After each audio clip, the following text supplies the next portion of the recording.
Rightio, how you going, world? Dusty Bogan here. We've got Bogan Slayer's mate. What name do you go for? There, You can call me Mitch. Mitch. That's all Yeah, good. sweet. Yeah. So I know Bogan Slayer first time he came on, he was Australian Antifa, and he Yeah. said he might jump in today. So I said to you, oh, do you want to come on as Antifa? You're not necessarily Antifa, but you're just more of a left wing kind Yeah. of A progressive, I guess. yeah, So we'd yeah, have like conflicting views from what I've seen already. So hopefully we can discuss a few of those things, and maybe I can make you see the light a little bit on some of them, and some of your mates as well, potentially. yeah. So it's like, you probably consider yourself like anti-fascist in the sense of, what real fascism is.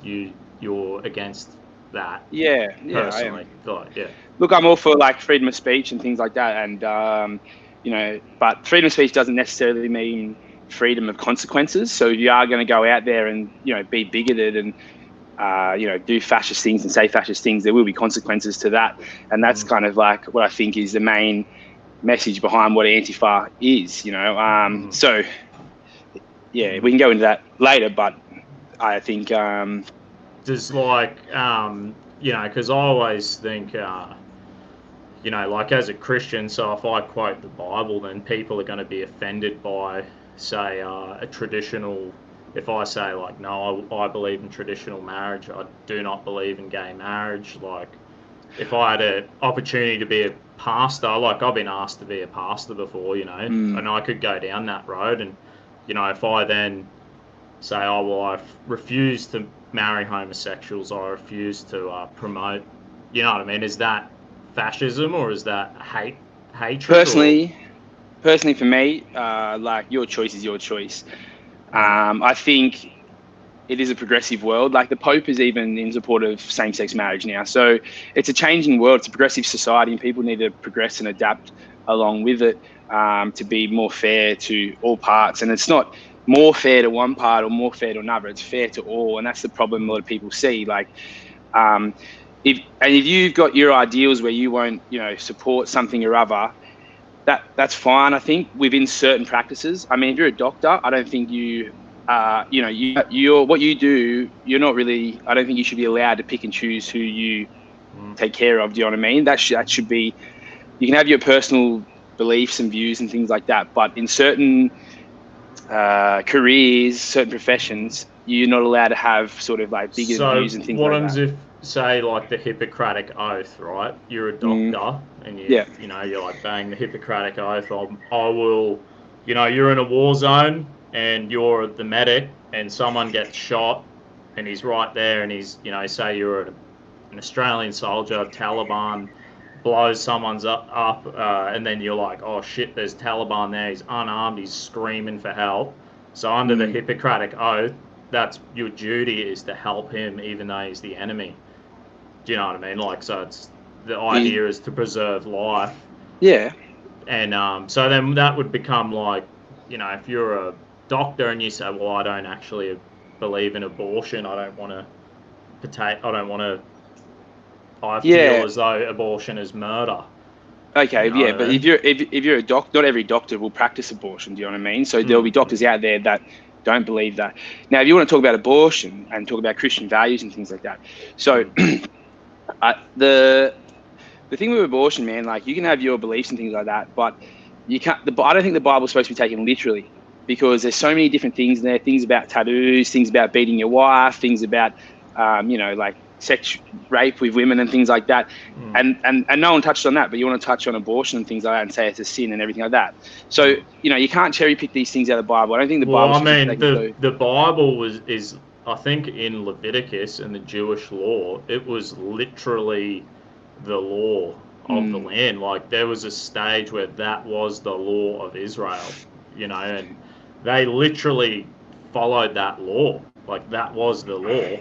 it's a And very long time ago. As a Christian, I don't follow the Leviticus law, like you know what I mean. Mm, But that's a historical fact. Like I don't think when I join I kind of look at it like there is the New Testament, And in the New Testament, there are some things that follow through, and that would be marriage between a man and a woman. It seems that it's kind of undeniable that it's in the New Testament, and I think the idea of a Christian being anti-abortion, the idea is that every person is made in the image of God, and we should be protecting life. You know what I mean? It's like we shouldn't be snuffing that life out. Every life is sacred. Blah blah blah. Yeah. I understand. Like, but you got to look at it this way, right? So what do you do when you have, say, victims of sexual assault, people who, poverty, victims of incest and things like that? Do you say they can't have abortions?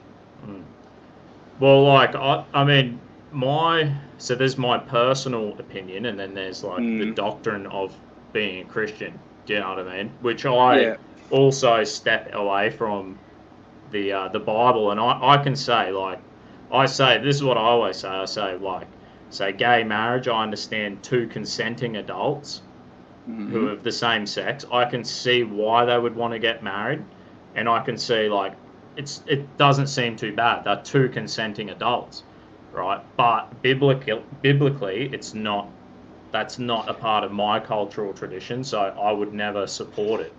But I can understand that they're not actually hurting anyone, are they? Exactly, like, man. They're not hurting anyone. If you're underage, if they're underage, like, pedophilia is pedophilia, and like that's where you go. And I don't think anyone on the left or right is going to defend that. I don't think anyone on the left is going to defend pedophilia, as much as some people on the right would like to say that. I don't think anyone on the left endorses that. The abortion thing, though, so you want to talk about that? Like, I think there's religion, whatever, and I'm not anti-religious or anything like that. I think, the world has progressed so much from when that book was written, and, there's conjecture about whether that book is even, it's a book, man. Like, do you know what I mean? Like, you want to take these things for gospel, whatever. That's your prerogative. You can do that. I'm not going to take that out of you. I went to Catholic schools and stuff like that. To me, religion, the Bible, is just like a set of, stories or morals and things like that, particularly the New Testament, where if more people sort of live their life loosely based on the way Jesus lived, the world would be a better place, right? I'm not going to disagree with that. I think it's a great set of morals and teachings, but I don't think everything needs to be taken so literally in it, because then people pick and choose what they want to take out of it, right? And that's what I said, and the thing with abortion, right? We've regressed into this part of like society. It's thousands of years on, right? Do you believe that the late term abortion is going too far? So what I believe in is medical advice and of doctors. So if it's a health risk, and if like, I think if you're going to have an abortion, you've kind of got to make that decision early, right? And I'm not saying give abortions out willy-nilly, but you got to get to, like, being honest about it. If it poses a health risk to the mother in a late-term abortion, that makes sense, right? That's the only time it should be a late-term abortion. If it poses a health risk to the mother or the child, and that's the only time you should do it. But as far as abortions before that, early abortions, you got to think about the mother or the parent. As a single parent, are they financially viable to have a child? What's their support network like? Are they going to keep the kid, or is the kid going to be raised in shit? And there's enough unwanted abandoned kids. There's enough kids living in poverty across the world. Like, why you need to bring another kid in and subject them to that, right? Like, there's no need for that. And this is the thing that annoys me. All these people who are, like, I adopted my kid brother myself. Like, there's enough kids out there that are struggling and aren't being taken care of. So that's what I think. The argument is you don't need. I get every life is sacred, right? I understand that. I don't think personally, and I don't think life. I don't think the embryo is necessarily another soul yet, or life. But the point is, you got to think these kids. Is it better for them? We don't know that. So, like, and I'll concede that. How do we know that? So then, are you better to be on the, the side? Err on the side of caution.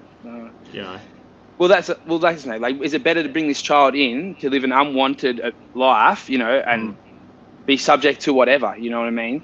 If they, a lot, and you got to think, how many children are born in poverty? You know what I mean? So many now, so many now, like all across the world. How do you reckon? Like, I kind of feel, do you prefer to live a life, to have life in pain, or even a life under tragic circumstance, is that better than not having life at all? Like, this is well, that's a question of kind the reason of life, isn't it? We're never going to get to the bottom of that. Like, yeah. And then you think of like how bad suffering is. Like, I kind of feel like, you know, I was raised by a single mother. We moved a lot and had a terrible education. Was not good, but you know, I've managed to have a really great life. And you know, I was a leader in a youth group for it's like 8-10 years. Most of these kids were just terrible upbringings, eh? Yeah. Just terrible. But I tell you what, they get a good life. Like, at the end of the day, like, we live in a... This is where I think, like, you know, I would like to work. I think we could work together and go, hang on a minute, when are we going to say, like, if you do have the kid, right, if you choose to have the child... Yeah, well, this is what I'll get to. You know, we do live in a great nation where that child will still be able to have an education, healthcare. Yeah, yep. There is generosity, like, all around us. You go to a local church, there's, like, leaders, role models there. I've done it, man. And there's no, like, doesn't matter if you're black, white, gay. I had tranny kids, gay kids, black, white, refugees, Muslims, all under me for 8 years, you know? Yeah, and so this is where I think we will agree on something, right? So let me first ask you a question. What would you do to ensure there's no more abortions? Would you have no more abortions, or would you have abortions for some, or what do you do? Like, what's your... If I was to do anything, if I could change the law tomorrow, I'd get rid of late-term abortions straight away. And even if they pose a health risk? I think, so the child's going to be born with... I think if the child is going to... There would probably be circumstance where it would be, if the child's going to kill the mother, I would say that that's reasonable, especially if the woman has other children. I mean... I think that's reasonable because you could have both of them die. Exactly. And I think that also, you know, if the child, imagine if, I think there was a story I read where a child was born with no eyes and no ears. And there was some kind of brain damage. And I think, like, that seems to me reasonable. But now, like, if you have, there's things like gender select abortion. That's not right. No, well, the late term abortion of healthy children. I think the abortion of healthy child is pretty out there for us to abort a healthy child. Like, I don't think it's really. I just think it's a tragedy to abort a healthy baby. Like, if it depends. It's not how many late term abortions are of healthy children? Like, how many? Fuck all, man. We have the option, but which is just it's like green lighting it. We have like a cultural degradation. We're degrading like mankind. You know what I mean? It's like I don't necessarily agree with rolling out like a bloody eugenics program, bro. Where we're just like, it just gets on the verge where we're really playing a game here. That's like, I think there are people, bro, who want us to. We know through history there are people who have rolled out eugenics programs. It's a fact, and I think these. So you're saying giving the people still there? I think there's people still there, bro. I'm telling you, they are still there. It's still a mainstream idea. Like, I think they love the euthanasia idea, the abortion idea. I think they want to. I think it's there, bro. I think that, and we all know that's like a core foundation where racism is through these eugenic ideas and.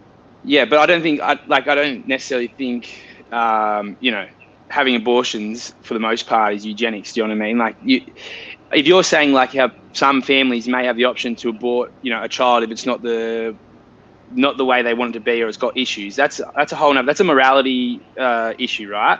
But what would you do? So you would say no abortions, unless it's poses a health risk at all. I would say that there are some reasonable places, like when abortion was initially brought in. This is the thing. Like, even gay marriage, euthanasia, abortion. They're three issues where the initial proposition seems quite reasonable, and I'm happy to say that.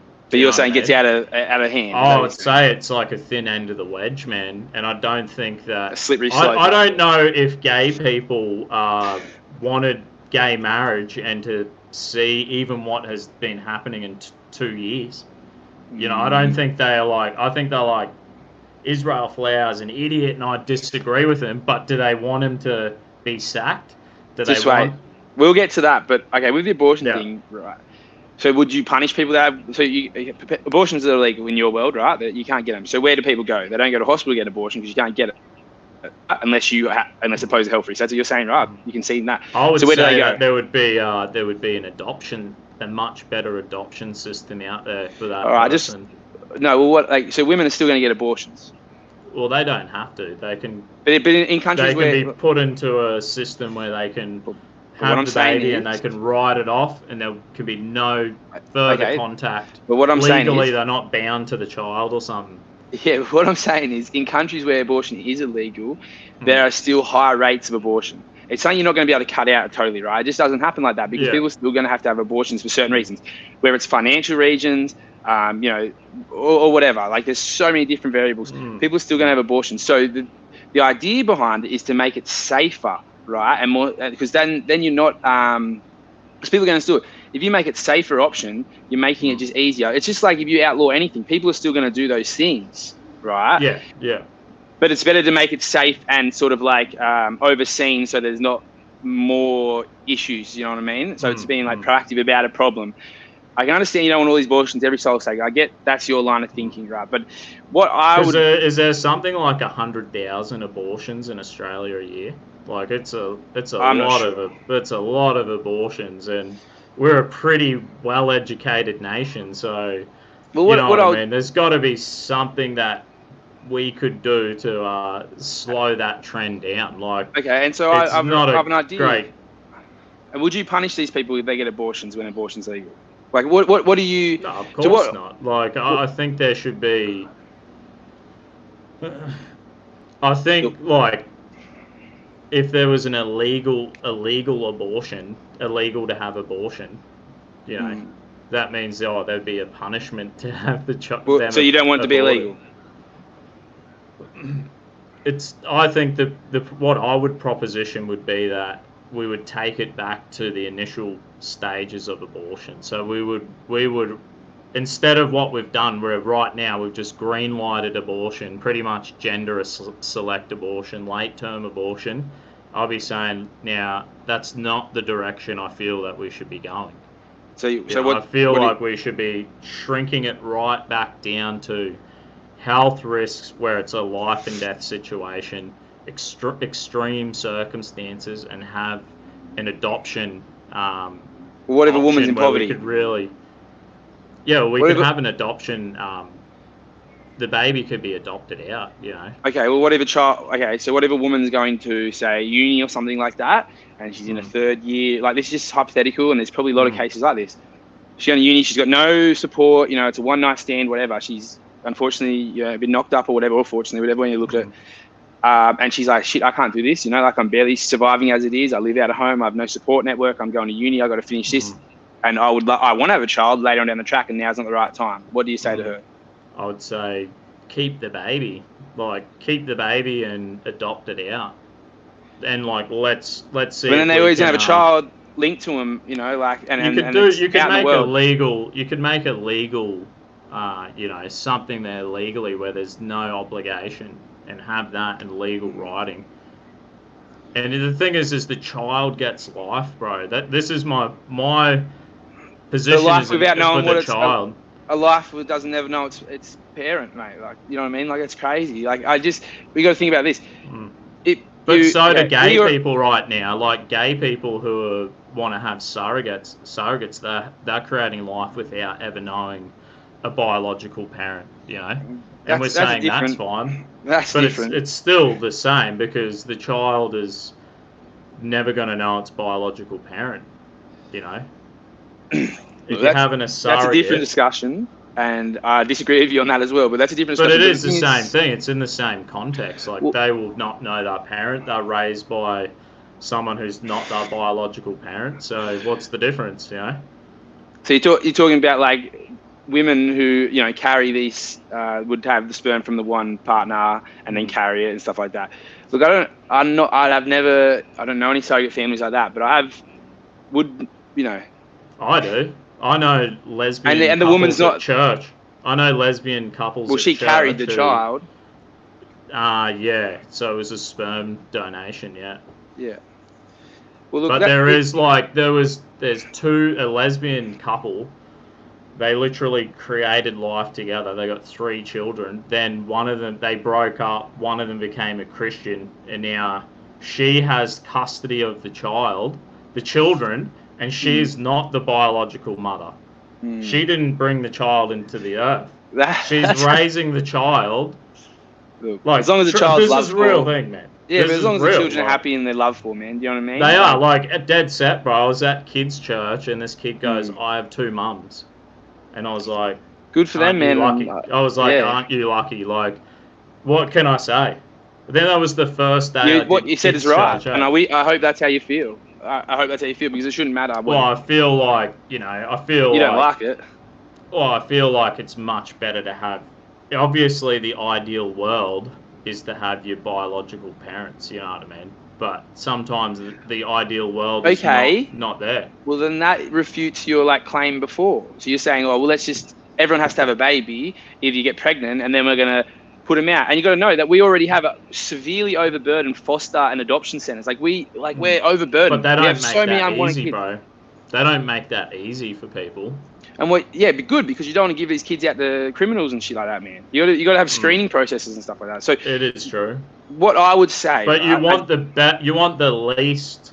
You know what I mean? You want to choose the less evil. So is killing the baby has to be. That's not the answer. The answer is I get life. And I'm in you could be like in a boarding house scenario where there's 100 kids and bloody overseers or something, you know what I mean? And they could get sent to respite with families who bring them in for weekends or something. There's a lot more options that can be done. Yeah, well, look, I don't think it works as easy as you think. You're sort of trying to simplify it all. It's not easy. Work that way. It's not easy. I'm not saying it's easy, but I think the option is better than killing the baby. And I don't think that's killing a lump of cells, man. It's killing a lump of cells for the most part. The majority of them... But it's the potential. If abortion wasn't enacted, we can't deny that it would become you or I. Potentially, but at that moment where 90% of abortions happen, it's just a lump of cells, man. The thing is, you're saying, everyone's gonna have these kids now. You're gonna have so many more. What you said, 100,000. If that's the number, that's 100,000 more kids every year that are unwanted.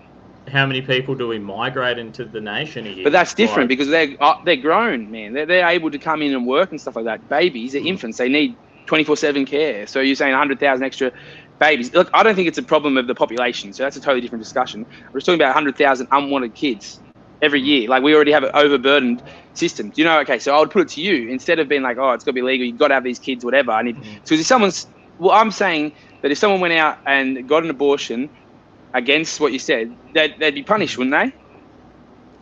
I wouldn't punish them. No. But, no so way. how do you stop them from doing it? I know, I've had women stand in my house, bro, who have aborted children, having this conversation with real people. You know what I mean? There's no punishment. This is real because I'm in real communities and with with real people. So you can't answer what you'd do if a woman went and got an abortion if it's not allowed. You know what I mean? If you don't have medical professionals doing it. You haven't answered that, but that's fine. What I would suggest is if we wanted to potentially, lower, what you call unnecessary abortions or whatever, then you put in better systems in place for women. So you would have free childcare. I think childcare should be free. In a country this wealthy, why isn't childcare free? It should be free from the relevant age until whenever. That would already get tax cuts. Maybe you shouldn't have to pay tax if you have children. Well, I don't. So you could have a single. Why not? You could have if you had couples that didn't pay for more than just your childcare. Taxes pay for more than just your childcare. Taxes. Well, income tax. You could say you don't have to pay income tax. You're going to pay taxes in other areas, and once your children are past a certain age where both people could go back to work, yeah, you could go back to paying income tax. No, I don't know. Like, if I would prefer this. Why would you want, wouldn't you want a mother or father raising their own child and sending them to a childcare centre with? Yeah, but it's still got to work. They're not high educated people. They're in a room with, 10 other kids. It's much better having incentivizing mothers and fathers to be able to stay at home with their kid. Like a primary caregiver is much more ideal for. Well, then lower the cost of living. Then, do you know what I mean? Like, you got to lower the cost of living. Yeah, but we're getting taxes. We're getting like either. Like cut taxes is lowering the cost of living. Well, no. Well, like to a certain extent, maybe, but that wouldn't solve the issue. The thing is, taxes are paid by everyone to cover certain things, and what I would do is use those taxes more appropriately instead of the ways that our politicians do now. So, in the idea of abortions. Oh yeah. Like look at the article we were saying before. Like ScoMo, the politicians don't want to take a pay cut. Of course they don't. All they're getting, their pensions are like crazy. Like there's definitely a lot we can do a lot better, get better value for money with what we're paying. Well, stop voting Liberal. Tell everyone stop voting Liberal, because they're the most corrupt party we've ever had in Australia, and they constantly corrupt. And they constantly funnel money out of programs, social welfare programs, domestic violence programs, and all these kinds of things, and they put it into their own donors' hands that funnel it back through them. So like Gina Reinhart and people that are involved in programs that help donate to them, and that's just been proven. There's so much proof out there that happens. And what I would argue is that we need politicians who are honest and actually would do programs that help people. So if you're talking about, say, abortion, you would put in programs that are better social welfare programs for single mums, young mums, mums that live in poverty, things like that. So if you're a mum that live in poverty, getting rid of the income tax wouldn't help them at all, would it? It needs to be a joint effort by all taxpayers, unfortunately. Yeah, so there could be where you have a combination where if you're a single parent and you have no income and you're on social welfare, do you know what I mean? There could be the incentivization where you can put your child in free care so you can engage in the workforce, you know what I mean? So then you're getting more money. It ends up being a better situation for her.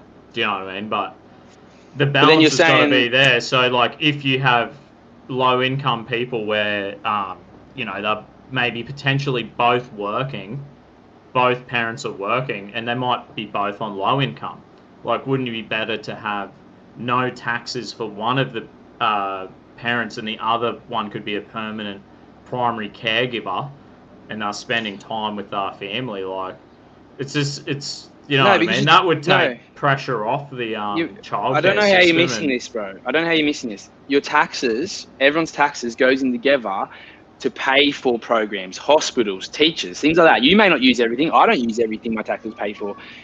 But that's what they're supposed to be used for, right? So these parents, even if they're not, they're working, they're not working, whatever. I understand, it would be great if both parents are home raising the child. But unfortunately, that's not the society. Not both. As long as there's a primary caregiver, it's a lot better option than... the thing is the only reason I'm saying that is because they're saying now, from what I did all the years with youth group and kids ministry, dude, the research now is saying the longer you spend at home with a primary caregiver is better for your brain development and all this stuff. I won't disagree with that. They're not saying that sending your kid to a childcare centre is not actually the best option for the child. Like they know, even in Sweden and all these countries like that, they encourage a primary caregiver to be caring for the child. They don't encourage parents to send their kids to childcare.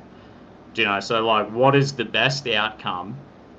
And the best outcome, man, we've gone off topic, but the best outcome is to have in a wealthy country like this is to have strong social programs, paid for our money, less corrupt politicians, take the money out of politics and stuff like that, and to have better support networks in Australia, right? So and not have fucking paying crazy prices for our internet. We pay some of the most expensive prices in the world for our internet, for electricity and things like this. And these are infrastructure, like our internet and our electricity services and things like that.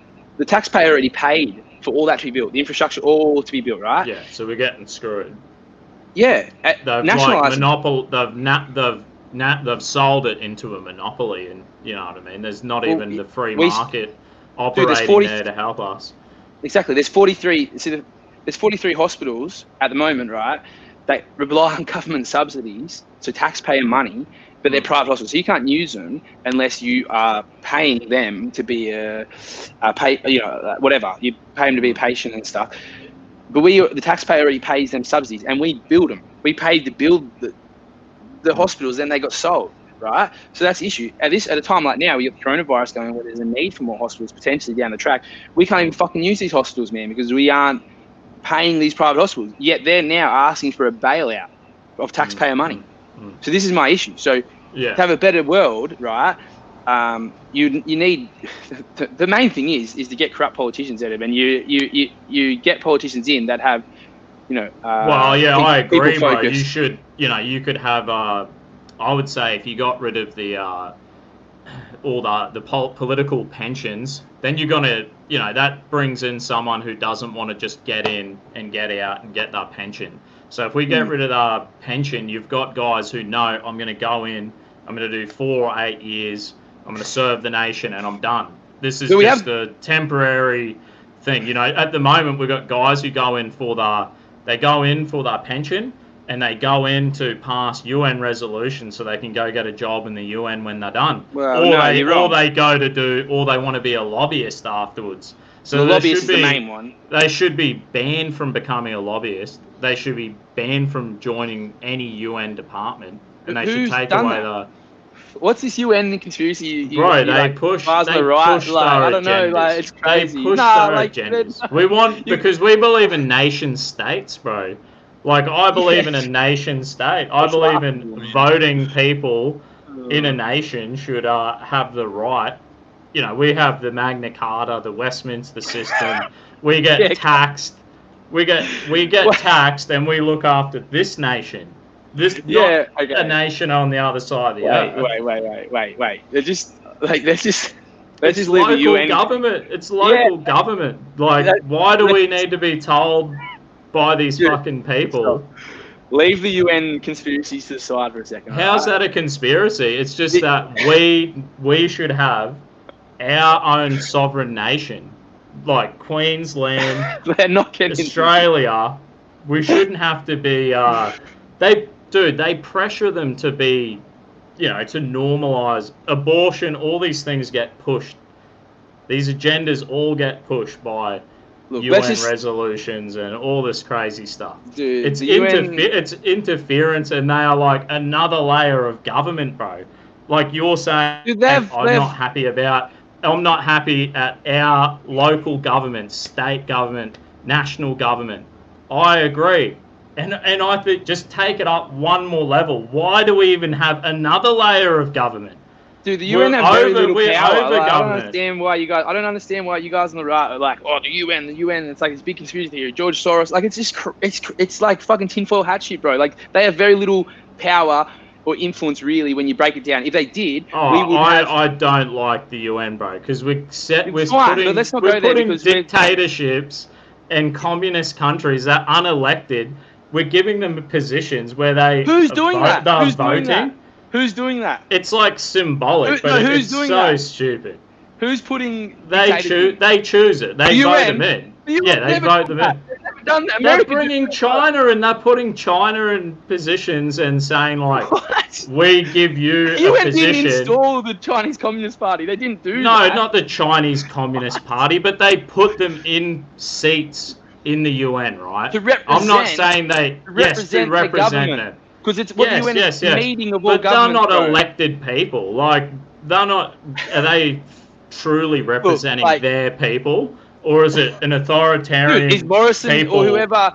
Is Angus Taylor representing us? No, they're representing the mining companies. They go there and argue for mining companies. It's a lot better system. Like, I feel like it's a lot better when we have an unelected people, and then we're giving them a position on the UN, and we're saying, this is okay. I don't think it's okay, dude. Like, I don't think it's okay for there to be some kind of bloody dictator or communist sitting in the UN, like, I don't think and you we're know what a saying communist like, means, oh, bro. you're I don't think you know. I don't think you know what a communist means. But the thing is, you got to understand. they're not elected, but are they? Like, they're not elected by the people. They can't get kicked out.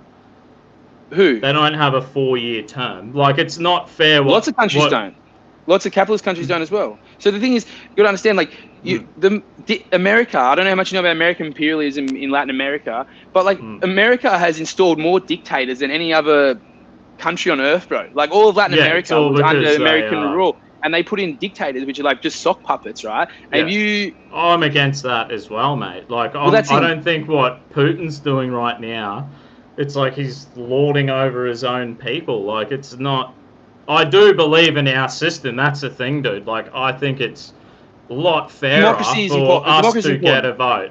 Like, for us to get a vote and have people who represent us, and then to say, like, yeah, Scott Morrison, like him or hate him, whether it was Bill Shorten, if this is a fair election, he's there through merit, and people have had their say.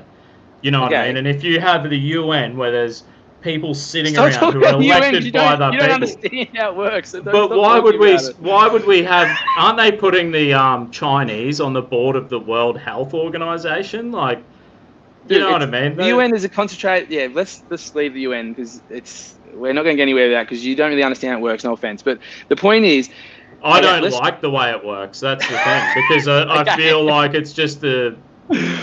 Look, we're just talking about our government, right? Okay, I'll give you. Here's a statement. I prefer talking about our government because I think we should be voluntarily interacting with other nations, not creating some kind of system where they're like, we know we have all the answers, but it's like I don't think they do think that. You need to abide by these. This is a voluntary. What they do, they create the UN resolutions and they're like, I know. You voluntarily have to, reach these targets, but it's and that's why they don't have power. You're saying they have power to, lefty. I know. It's like because if they had power, they would shut down all. Like they wouldn't let Adani happen. Do you know what I mean? Like they have very little say. They try to stop the Iraq War. I just think that we shouldn't give them more power. I don't think we shouldn't. They got fucking power as it is. They don't have any power. It's good. That's good. Like. No, I don't think they should, and I don't think we should be giving... If they could have stopped the Iraq War, that would have been a good thing. If they could have stopped Adani, that would have been a good thing, right? But they can't, because at the end of the day... I don't think it would have been a good thing. Adani's a good thing for Queensland. No, it's not. No, it's not. It is a good thing. Do you prefer that mine to be in India or in China or in Africa, or do you... Why does that be anywhere? Them resources obviously are required. Like people want to purchase them resources for building and manufacturing and infrastructure. Like there's a need for it. Why not have it here? It's going to be more environmentally we already have enough mining. friendly to be done in Australia. We already have enough mines lasting ages. I don't think we need to give subsidies, and we're giving billions of dollars of subsidies to a international company to come here and fuck our environment further, bro. Like, why are we doing that? Why are we doing? We've got enough mines. Why are we going to let someone from India come here and we give them all this money, roll out the red fucking carpet for them, and be like, hey, come do this big fucking hole. How many jobs, bro? How many jobs? Their jobs, they said, it's like 1/10 of what they predicted, bro. It's not even fucking worth it. Well, it hasn't rolled. It hasn't even started. Like, what good is having a job? What good is having a job if you fuck the environment for it, right? There's different ways. Well, the thing is we have environmental standards over here, and it's going to be a lot safer. Preaching, bro. If that mine is going to open in, Kazakhstan or Mongolia or Brazil or, Nigeria, it's better here. I'm telling you what, there's going to be less of an environmental impact. Whether we like it or not, like we need mines, we need steel, we need but we don't have to mine the whole fucking place, man. We've got enough mines. The things we sell all our fucking coal for dirt cheap prices instead of using it here and being smart with it. So what's going to happen? We're going to dig the whole fucking place up and we're all fucked, right? And what good is that in the end? What good is that for your kids or my kids or the fucking 100,000 kids you want born a year? Like, do you know what I mean? What good is that? Look, let's just leave it there. There's so much land. If you take into consideration the size of the and what about the water we're pouring out? What about the water we're sucking out? The Murray-Darling, fucked. Thousands of Well, fish dead. there's probably better management, like. Yeah, because we've got a corrupt government, man. That's But what I'm saying. We've got a corrupt government. we can invest in better catchment, and we could We should have 20 years ago. irrigate this nation. We could have a lot more agricultural production. You know what I mean? I think in the future, dude, like, you know, the amount of mines that are getting open in the third world, like, it's gonna come a time where Australian mines are there won't be Australian mines because they're gonna be cheaper and easier to open elsewhere, and then we're gonna have a big hole in our economy, and we're gonna be going. And that's why, we need to invest into better water. Water systems and inland dams and irrigation. We need to grow the agriculture sector, and we need to expand the economy and have jobs. Yeah, you're not going to get that with the Liberal Party. You're not going to get that with the Liberal Party or the Nationals, man. You're not going to get that because they are a reactive government. They're a short-term, cash now, flood through, right? I understand that. Like, they are pretty much that capitalistic in the sense that they're looking for opportunity as it comes, because now it's like if I've got 8 years or 12 years in power, it's all about that jobs now. The budget now. It's not very long term. Like, I can understand that too. I can see that as well. And that's what I'm saying with Adani is a short-term thing, right? In the long term, it's going to do more damage. It's not going to be worth what it's worth. Now, I'll give you a question. I'll ask you a question, right? My core belief, now, I think government should exist primarily, if not solely, for the continued improvement and betterment of its constituents' lives. And what do you think of that? Absolutely. Like, what else? Why do I need it for? Why do we need it interfering in our lives if it's not to our benefit? Yeah, okay, so interfering in our lives. So you don't want big government? I want value for money and government that's, effective. If they're taking $1, where they're taking this money from, we should be getting value for money. Like, I don't go and buy the credit or, phone credit, insurance, whatever I'm purchasing. I feel like I can opt in, I can opt out, I can change companies, I don't have, you know what I mean? So I've got control of my money. At the moment, it's like they're taking the money and they're not necessarily spending it. They're not spending it the way I would like it done, I think, I can say to you, it's clear, dude, these mines are not going to be here. Maybe the Adani, what's it got, a 20-year lifespan? Yeah, what's the point? What's the point the damage it's going to do? If it's going to do too much damage, it's going to kill, wildlife. Like, dude, how many people, how many animals, and how much land? What about a dam? Fuck. If they make inland dams, you're going to have the same problem, dude. If they say, we want to irrigate Australia and we want to increase agriculture by 50%, we're going to feed the nations. We're going to, you know what I mean? There's going to be inland dams. You talk about nationalism. You talk about nationalism. Why are we going to feed nations, right? Dude, we don't have to export all the shit we export. We only do it for the quick buck, right? So why don't we just take care of our people here? I reckon. I think we have a huge opportunity, but like, the world needs fed, and we can make a buck out of it, and we can probably do it more environmentally friendly. We could do a better job at it. I agree. Why don't we? Why don't we look at renewable energies and things like that? Why don't we look at solar power? How do you feel about nuclear? Like, how do you feel about nuclear? Look, I'm pretty on the fence with it. Like, honestly, I know there's a lot of people who are like super against it and stuff. Me, I don't know as much as I'd like to about it all. I know a little bit, but I think there's been a few countries over, like the European countries, who've actually like abandoned nuclear and said it wasn't all it was cracked up to be and things like that. Because I think you still get a lot of waste, and I think we actually have a deposit in Australia where we deposit nuclear waste. So where does the waste go, man? It's got to go somewhere, doesn't it? I've seen something where they. If anyone's going to store it, we've got the best place to store it. Like, you just dump it in the Simpson Desert or something? Well, you can store it in a safe place away from anywhere where you're going to get earthquakes and stuff. You know what I mean? Like, we do have the nuclear plants today are a lot different than they were. And then you look at, even if you look at Fukushima in Japan, like, you just look at the photo of it and it's like they built it right on the ocean, on a nation that has bloody earthquakes, and you just think, every time there's an earthquake, there's a tsunami, pretty much, eh? And you think, like, that was not a fucking bright idea. That was pretty fucking stupid. Like, there's been some pretty stupid shit done in history, man, unfortunately. Yeah, but yeah. Like, why not go? Like, why not just go, look, we're not going to fucking dig shit up out of the ground anymore. We're not going to make all this waste anymore. Why not just go towards solar and wind and wave energy? Why not? Yeah. Oh, it still create jobs. There's definitely...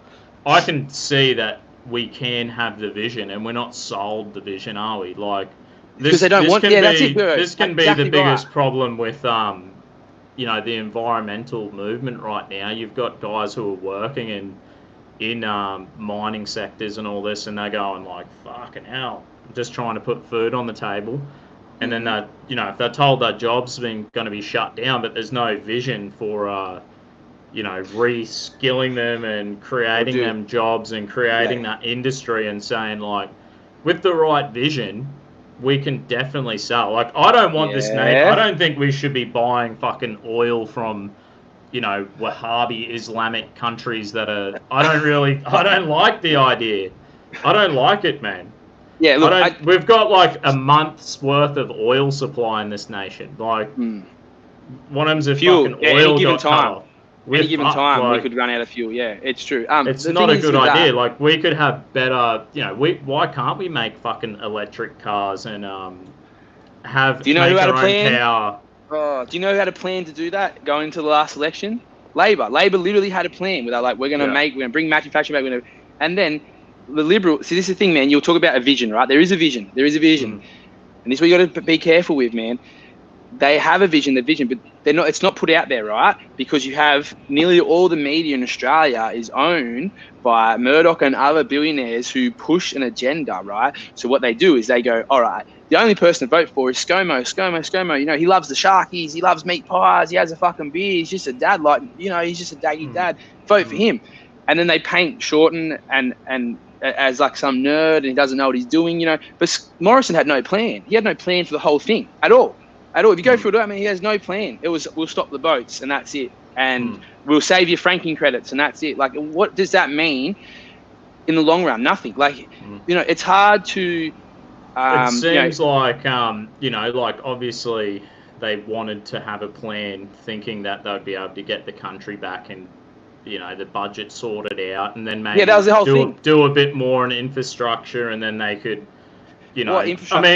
here's something about investment. You look at Elon Musk, right? You know how Obama shut down NASA, right? And he's like, oh, we're going to pull the money from here, but we're going to reallocate it to the private sector, right? So then the private sectors come in, they're getting these grants, and companies like Elon Musk, they've brought down the cost of launching rockets to space. Like, it's 10% of what NASA was doing. Yeah, you're talking about free market. The free market can't work in every... in every fucking what's the word? I agree. So not in all situations. Can't work in healthcare. But it doesn't work. You see, in America, it doesn't work, right? It doesn't work in a lot of different places. It might work with something like that because that's just like, that's not a necessity. You know what I mean? Going to the fucking Mars. We could do it with cars, but like we could do it with cars. We could incentivize manufacturing. We could, we could open up power generation. Like you can't. Your house right now, I'm pretty sure you can't go off grid. Like, technically, you can't go off grid. You know what I mean? Like, let's change that. Let's see where we can use the free market, and let's use where we can pull some funding and we go, hey, man, I just think even Obama, he pulled that money and he goes, we're fucking wasting this money. And he pulled it out and he issued grants, and it's proven to get better value for money. Yeah, but you're talking about subsidies and things like that. So, like, if you're gonna do it, you might as well do it. That's gonna produce the best value for money for the taxpayer. Well, do you know? Why wouldn't best value for money be? Because privatization, right? Like, okay, so we talk about where the taxpayer, we already have paid for this infrastructure for our energy and stuff, right? And we pay like crazy expensive energy. Like what we pay for energy now is so much more than what our parents paid, so much more what their parents paid. Yeah. Because our taxpayer dollars have paid for the infrastructure and stuff like that, and then they sold it off to the energy companies, Energy Australia and Red and whoever the fuck else. But the problem is they're there to make profit, right? There's no private company that exists to run at a loss, right? They're there to make money, and then the CEOs and all the people that don't do fuck all work get all the money at the top, and then the working class get shit on, right? So the engineers and not the engineers, but like the technicians and things like that, they get shit on.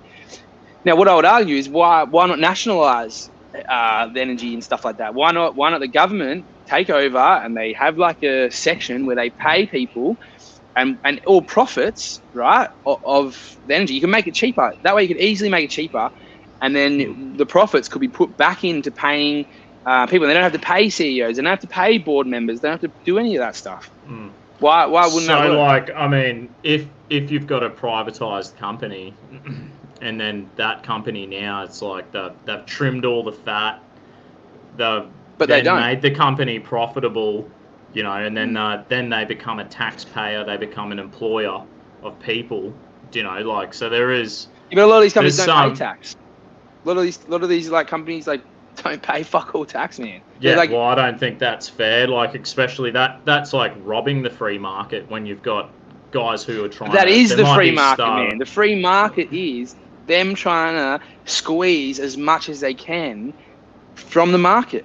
And with giving as little as possible. That's what the free market is. That's why you need government to regulate a market, man. I believe in markets. But I believe if a company can't exist on its own, right? So like cruise line ships or fucking Qantas or Virgin or Energy Australia or anything like that, Telstra, if that company can't exist on its own, with a regulated market and has to rely on taxpayer subsidies, so our money going to them and we don't get a say in it, then they shouldn't be able to do that, because just let it fail and then bloody purchase it and buy the fucking body. Exactly. We can always do that, Well, I always thought maybe the government was sell a lot of the assets because they knew, like, maybe they know in the future we're going to have, every home will be self-sustainable. They'll be living off their own rainwater, their own power, and eventually the government's going to be caught out with owning all this fucking shit, and we're going to be like, that's pointless. We might as well sell it off to the private sector. In 20 years, it'll be awesome if there's more self-sustainable homes and businesses and factories that are running off their own. They can be they can be self-sustainable. Like, we're moving into a time where there is more technology, and like, I got hot water solar panels on my roof. I got a rainwater tank. I bought it out of my own pocket, and it saves me fucking heaps of money. You're talking about like this tiny little percentage when I'm talking about like what we do in the private sector or nationalism. Yeah, like, so you either go, do we let these private sectors keep going, unfettered, unregulated, giving them taxpayer bailouts when things get hard, or do we say, no, exist on your own? If you don't exist, then we come in and nationalise you. Do you disagree? I totally agree. You've got to.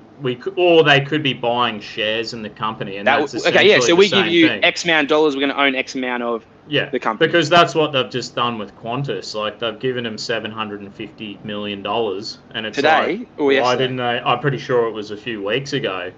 I read about it from. I don't think they have yet, but I think they're talking about it. Yeah. So why aren't we buying $750 million worth of Qantas shares?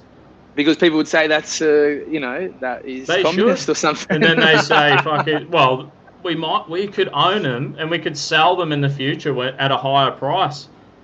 Yeah, we can get not? One of these companies just trim. Why you got to pay Joyce, the fucking CEO, $24 million a year? Why the fuck's he got to get paid that? That's ridiculous. Yeah. That's ridiculous. Because I guess they pay them to be a savage and make the cuts and keep it profitable. And I mean, it's the profitable same for reason. Who? The shareholders. Yeah. You know what? But you and I can buy shares. Like, I buy shares, bro. Like, I can buy them on my phone. Yeah. Like, we're living in a time now where, you know what, you and I can buy shares. We can buy and what I'm saying we can apply for new jobs. We can reskill. Like, we're living in an awesome time. Like, okay, it's never been a better time. Talk about reskilling. What do you think about education? Should education be free? I think that I think the system we have now in Australia is quite fair. that you can get a loan that you pay back once you earn a certain amount of money. So like a hex the hex system, I feel, is fairly fair because, if you've got a factory workers, there's some people who are never going to go to university. You know what I mean? No.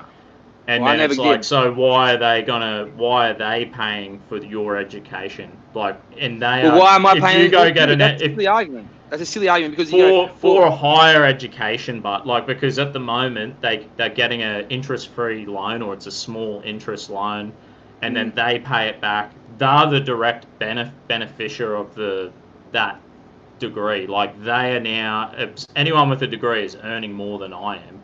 Do you know what I mean? I've got the engineer who's working with me gets heaps more than me.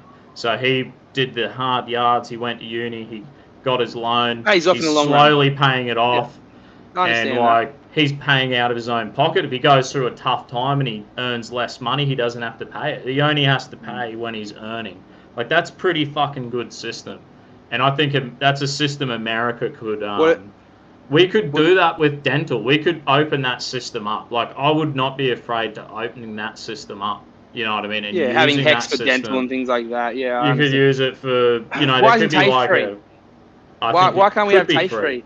It could be free. They could have it under the same system. There could be tradies who are upskilling, and because that's like an investment. That's where the taxpayers is making an investment, and they're going to reap the reward for that. You know what I mean? So that's where you have it's the free market and everything's working. It's creating that's the not ecosystem. The free market. But what we're doing is the free market's there. It needs people with skills. You know what I mean? So we're providing the skills, and we're saying like, yeah, we'll give them a loan to upskill themselves so they can enter into the marketplace. And then they're paying back the taxes, you know what I mean? So it's like complementing each other. It's creating a ecosystem, It sounds like democratic socialism, man. That's what I believe in. That's what you're describing. Like the thing where national socialism. Nah. I don't. No. But the thing is that's just like, I don't know. Like. I think. See, the thing is, it's like. It's got to be a mixture, and like I listen to the libertarians, you know what I mean? I listen to the conservatives and the socialists, and I think like we've got to have a hybrid system, and that's kind of what we do have. You know what I mean? In Australia, it's all about making sure things don't get out of control either way. Whether it's the free market completely unregulated and they're fucking pouring, the local mechanics servicing cars and pouring it down the sink, the oil down the sink, like, or whatever, or because you need to have regulation. The government needs to have regulation. Or if you got big government going in there and taxing the fuck out of people, and they're going, they're fucked. Like it needs to be a hybrid of things. So what I believe in is you should have like personal liberty, right? So the ability to love and marry whoever the fuck you want to do, right? So I don't think government should. So this is where the contradiction is. You guys, you don't want big government stuff like that, but you want the government to be able to stop people from doing certain things that they want to do. I believe you should have social liberties, because you understand, religion is a form of governance, isn't it? Do you know what I mean? It's telling you rules, it's rules and stuff like that. It's voluntary. Unless you want to force on other people, man. That's the thing. Like you want to force on people and say you can't get married. I don't want to force. You know what I mean? That's why you were saying before. It's like if abortion was illegal, or should someone be punished if they have an abortion? Yeah, and you didn't. So I'm not interested in that. Like because that goes against. I think I kind of if you think of that Garden of Eden story, and it's kind of like there's an objective moral standard, but the Adam and Eve have subjective morality. Like they can choose whatever the fuck they want. That's the story.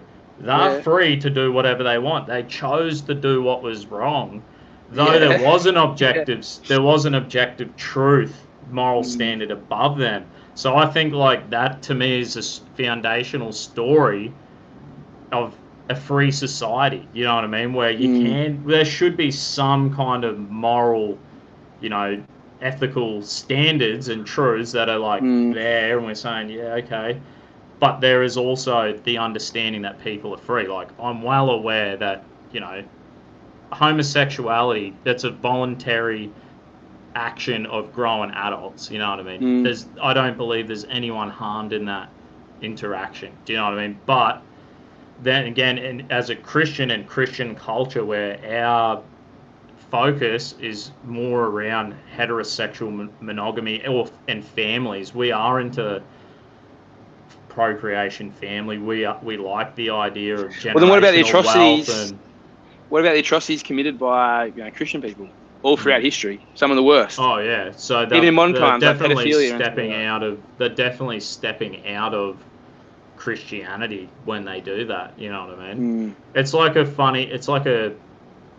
the priest is a pedophile, he does it despite Christianity. There's nothing. Okay, well, why does he get covered up by the church? Why does the church? That's a huge failure. Like, it seems that the Catholic Church had a culture where, priests were being they're not supposed to have sex. They probably had a culture where they were covering up straight priests having sex. They're covering it up, and then they go, oh fuck. Old mates fingering boys over here. Are you joking me? Yeah. And then they just cover it up. They just chuck it in the cover-up pile. You know what I mean? And there's the terrible culture. I mean, well, this is my thing. People want to grandstand. They want to get in their soapbox and say, we don't want gay people to get married. We don't want people to have abortions. Yet you've got priests committing, heinous crimes. Because I don't think gay people getting married is a crime. I don't think, having abortion, for certain reasons, obviously, is a crime. But I think, violating young boys using your position of power, that's definitely a crime. And I think we can definitely agree on that. I'm there too. And then I speak from a position where my culture, my community, as a Christian, and I'm like, we're in a culture, as a youth leader, it's like young people, and they're like, drooling over these girls. And I'm like, boys, all right, so what are you doing? You want to date her? You're going to marry her? You're going to have a family? And they're like, I know what I'm going to do. They're like looking at her like a steak. And I'm like, next minute, it's like, I knocked her up. Yeah. This is what's happening, bro. Like, in the community, like, this is the real world. I'm in it. I'm in it. I'm saying I'm in it with the boys. I'm in there with them. Like, hey boys, okay, so what are you doing? I'll be like, I tell them straight. I'm like, this is our culture. This is what we're doing. You should be get engaged, get married, have a wife, have children. Because this is our culture. We're Christians, bro. This is voluntary. We're there voluntarily. This is but community. You're okay with people having differing lifestyles? That's what I'm asking. Because it's voluntary, bro. Like, people are voluntarily entering into our Christian community. They're there for voluntary choices and reasoning. People outside, outside of it, that's their life. You know what I mean? We want to be able to live our lives and our culture and our tradition, and be true to our Bible and to Christianity. Like, but that's why I want to promote the culture. I'm promoting it to the boys because we're like drooling. I'm the same, brother. I'm the same. I'm like, met my wife. I'm like drooling animal. You know what I mean? I'm like, could have knocked, the boys, I'd say, how long does it take to create a baby? 9 months. And I'll say, probably 3 minutes for you, mate. Like, that's real life, bro. I'm like, what are you doing, boys? And so it's like, create the culture of accountability. Like, remember when it used to be shotgun weddings, and it was like, you knocked her up, and the fucking shotgun would come out and be like, you're marrying her. But the thing is like, that was our culture. But I don't think that's good. I think that's negative because then you're forcing. I remember, man. Like, I'm 30 years old, man. Like, I know, I've seen the world progress, and my point I reckon shotgun weddings, we need to bring them back. Like, I prefer a shotgun wedding than a. I know it's a joke because that's when you step into authoritarian and it's non-voluntary. I know you're saying like, knock up a girl, make an honest woman of her. And the thing is, like, this is the thing. If you're going to choose two of less evils, is a shotgun wedding or an abortion. Now, I would say the shotgun wedding, and the bloke should be like, now listen, fuckhead, you're going to marry her and you're going to tell her you love her every day and you're going to shut the fuck up. And he'll be like, oh, fuck, and be like, but you can come fishing every every fucking weekend and whinge to us about it, and we won't tell her for you. No, like, do you know what I mean? Like, yeah, I'd prefer that culture. I would prefer in my community to create that culture than have the child gone. Like, you know, dude, I got guys knocking on my door, and it happens. It's happening, and I got gay kids calling me, bro. Oh, hey, man. Oh, I'm thinking of joining the army, and like, why are they calling me, dude? The Guardian wrote up an article saying I'm a Christo-fascist, but it's the transgender kids and the gay kids in the community, or the kids thinking of having an abortion. They come knocking on my door. They call me. No one's paying me. No one paid me. You know, what's going on? You know, you've crossed over. Why are they coming? They're coming here, but because there is support, no judgment here, dude. And there is they understand there is a because balance you do have very here. judgmental views. You do have very judgmental views, and that's the issue. And that's where you get the Christo-fascist label. Because you seem like, when I'm talking to you, you seem like a decent bloke. You seem like a bloke I would probably get along with and have a beer with, even though we have different opinions and stuff like that. I think when you put your opinions forward in a negative, bigoted way, you know, like, it's all. This is the thing. It's okay to have your opinions. It's okay to have different opinions. It's okay to gatekeep Christian culture and stuff like that that you just told me about. That's fine. And I don't think any person from the left actually has an issue with people who have their own positions. It's when you come out and be harmful in your views and stuff like that, that's when it becomes an issue. And that's when people like me are like, yo, what the fuck? Like, pump the brakes, because you're like, you know, impinging on other people's rights, or other people's right to have a freedom of speech and freedom of expression and their own personal liberties and things like that. You understand that? It's like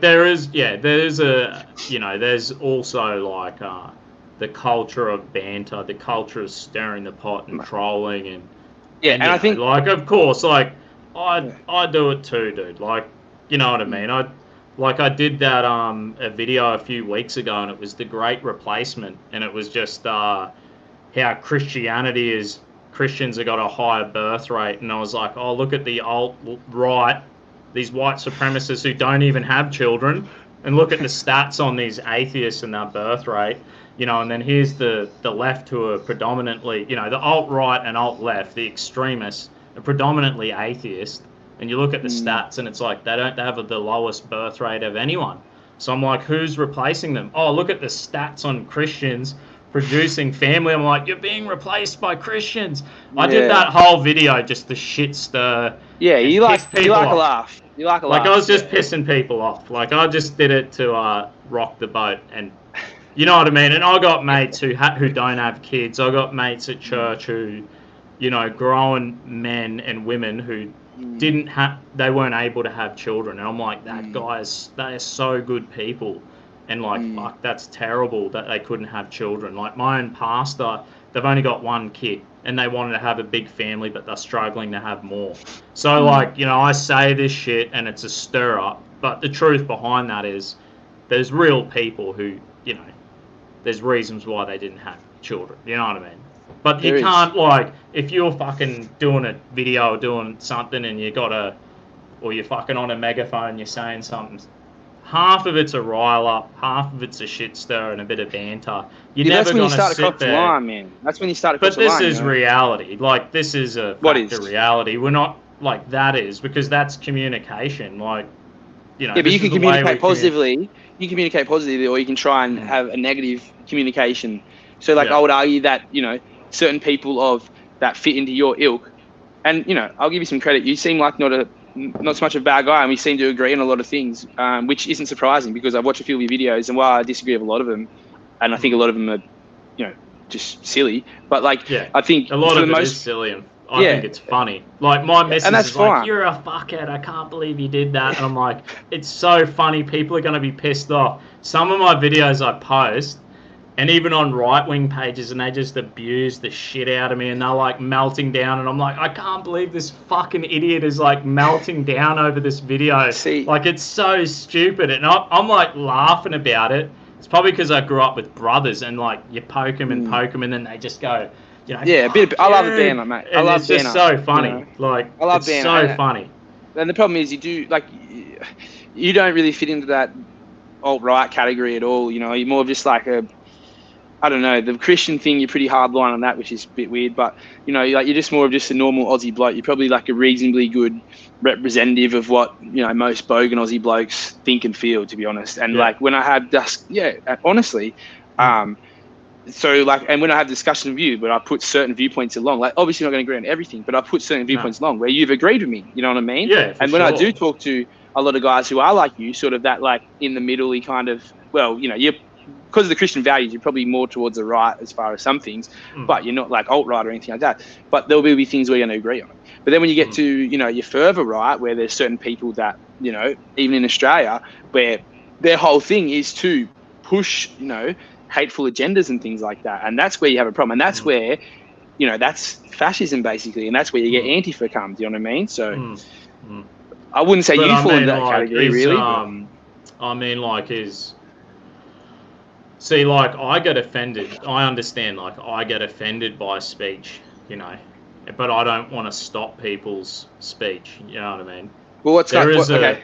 It's like, so what if sort of someone's speech offends like, you? oh, you're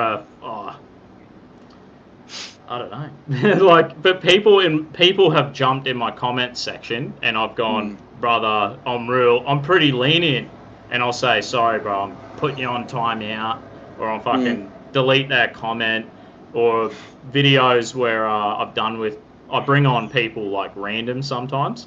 Yeah. And, you know, they're not invested into YouTube or anything. They don't want a YouTube channel. They just come on, talk shit, and they might be like, fuck, say the N-word.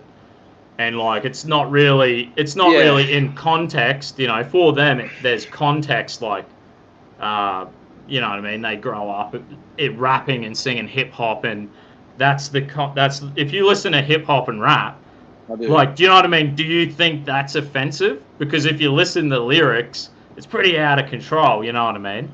But there's a culture around that music where they say stuff that's quite sexist and homophobic and seems racistly charged. And there's a difference between that, because there's art, there's freedom of expression through music and art and stuff like that. You understand that. It's like you make a movie where there may be a character who, you know, performs a heinous crime. That's not the same as performing it, is it?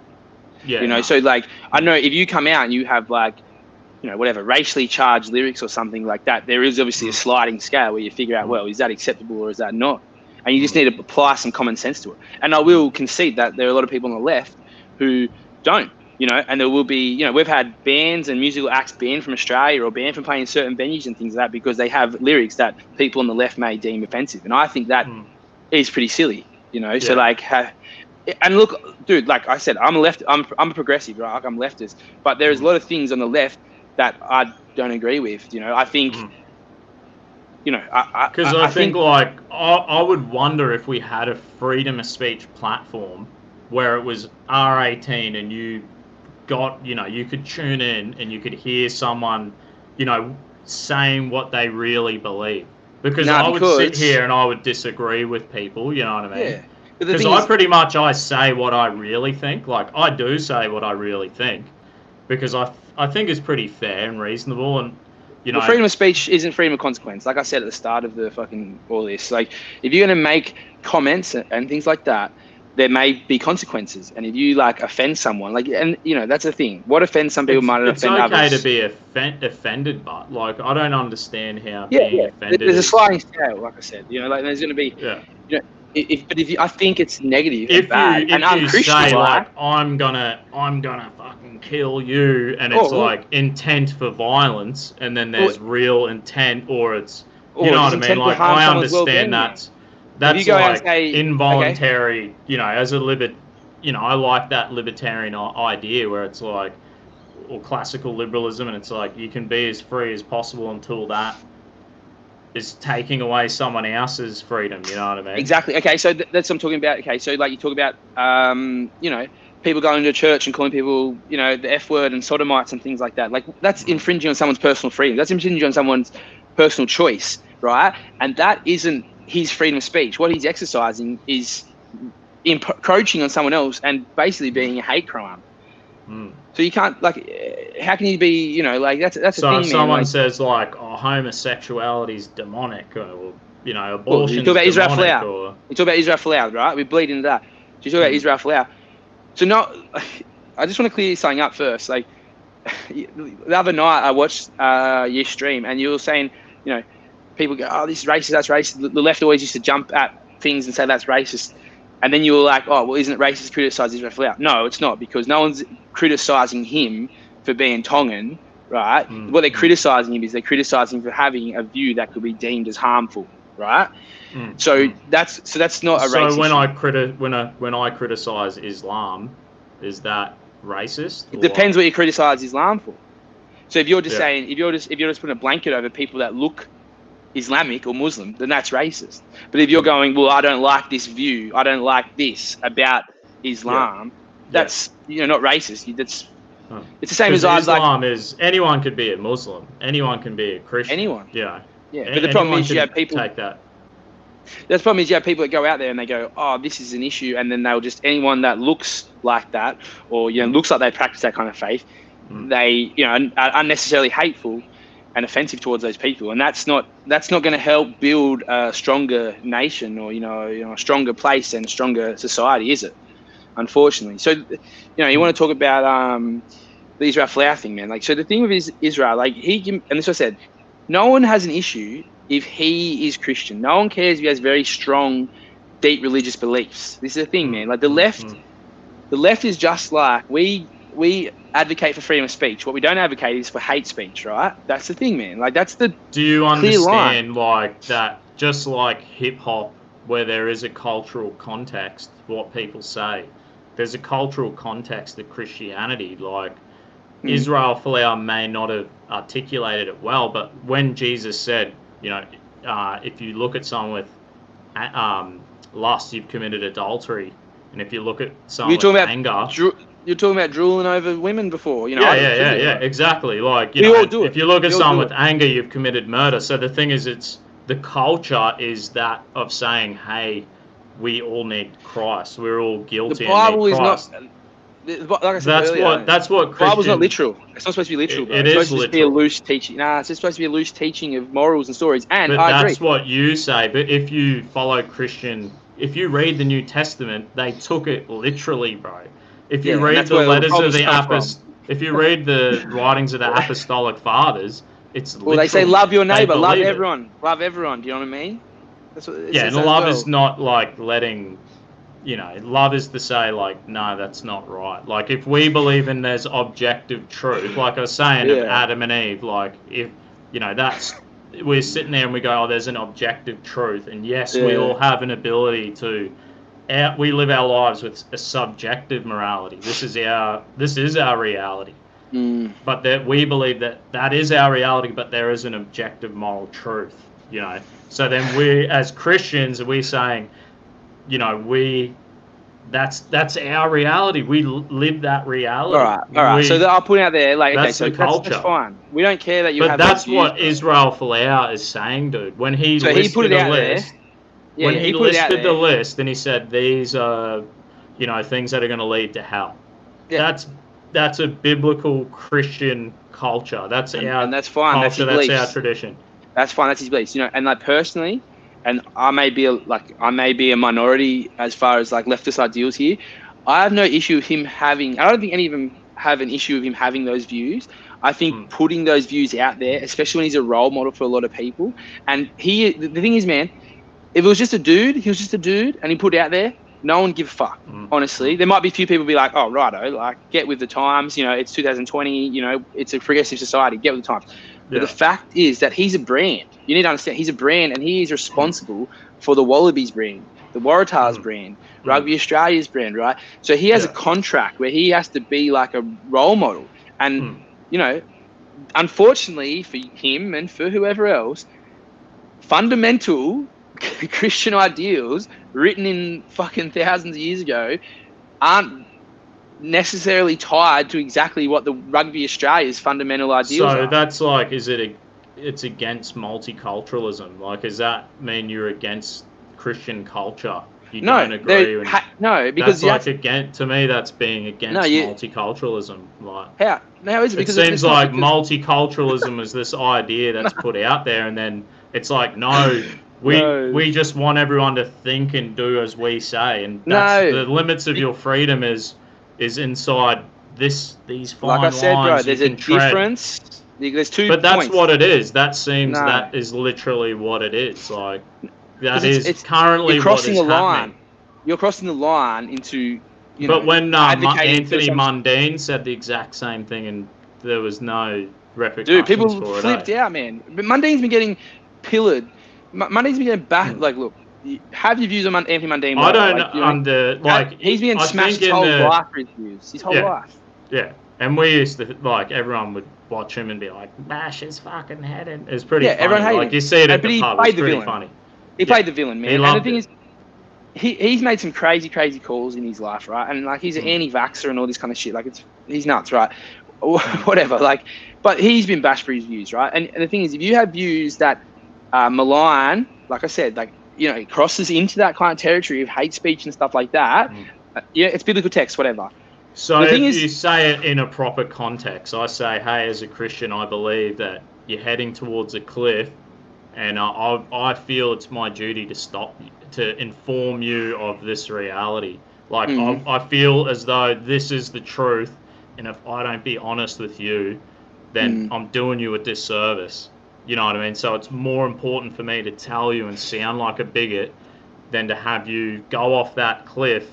If I could be like, hey brother, this isn't said in, it seems to be said in hate, but like I just want, oh, you're a drunkard, you're a homosexual, you look at people with lust, you look at people with anger, and it's like, oh, like, that's me. I'm saying like, yeah, sweet. I think Israel, the Christian story is like, it's saying that and saying like, hey, save yourself, Well, it's not save yourself. It's saying like, hey, Jesus is here to save us, to save people, and to say like, hey, I want all them things come from in here, and knowing the love of God, and Christians believe it's having the Holy Spirit, having spiritual empowerment and a connection with God, knowing your love, knowing there's forgiveness. And the thing is, you could be a homosexual, you could be a drunkard, you could be these things, and it's way better to be them things, but to know, like, to say, like, having humility and being like, yo, that's me. I could be, I can see that maybe the Creator, who has an objective standard, who also gave me freedom of will, is extending an olive branch and saying, hey, this is my standard, though you've fallen short of it. I'd like to build a connection, and hey, let's start the spiritual connection. Like, that's the story, and Israel Flower, I can agree, that he could have done a better job at that. Yes. For sure. I could do a better job at what I do. Half the time I'm sitting here fucking doing shots of moonshine. You know what I mean? Like, drinking a beer bong off a fucking wall. The thing is, give me 1 second. The point is, man, Israel Folau can you hear me? Yeah, I can hear you. I got a few super chats I should just shout out. Yeah, go on. It was only one. Oh, yeah, is it Kev? So I haven't read any comments, but that's all good. Sometimes I get a little bit, $2 from, is it, Rubes? $2, legend. Where else have I got? I thought I seen a $5 super chat. Am I getting any hate? Kevin Duggan. Oh, I haven't even looked, bro. I feel like my people are fairly reasonable. You know what I mean? Like. Yeah. And I don't know. Dia Beltran's in there. I don't know. Well, I'm just trying to have I should start. I just want to give him the shout out to the super chats at least. What did Kev say anyway? People with Australian accents make me feel uncomfortable. We do have pretty strong accents, the both of us. I'm just trying to have a serious. Do you think like the idea of like what Antifa does? Do you think like, because I've gone to rallies and stuff where they've been, I'm not saying you're Antifa, but I'm saying like they cover their faces and they're like yelling and fucking. It's like on the verge, they're kind of making the assumption of what people do believe. It's like this guy is a fascist and that's why they're there, and that's their statement. They're yelling at it. They're being aggressive. Like Well, I've look, seen them. I've seen them. A lady who went to safe school, the mm, safe school program. mm, It was like the genderbread person or whatever.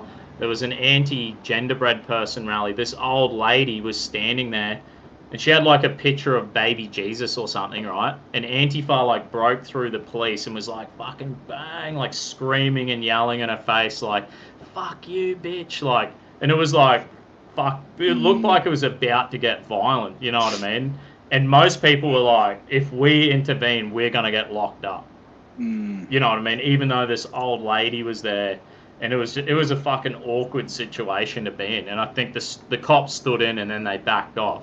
And I've Look, had it done. I've had it done with me. Like Antifa's like, go back to New Zealand, blah blah blah. And I'm like, isn't this being racist? Like, aren't you being I racist can't to me? speak Like, on that. I wasn't there. I didn't yeah, see it. And no, like, yeah, but the thing is, back to the Israel thing. So yeah, he represents a brand. Look, personally, and I know some people have disagreed with me, like who on the left or whatever, or even who are apolitical.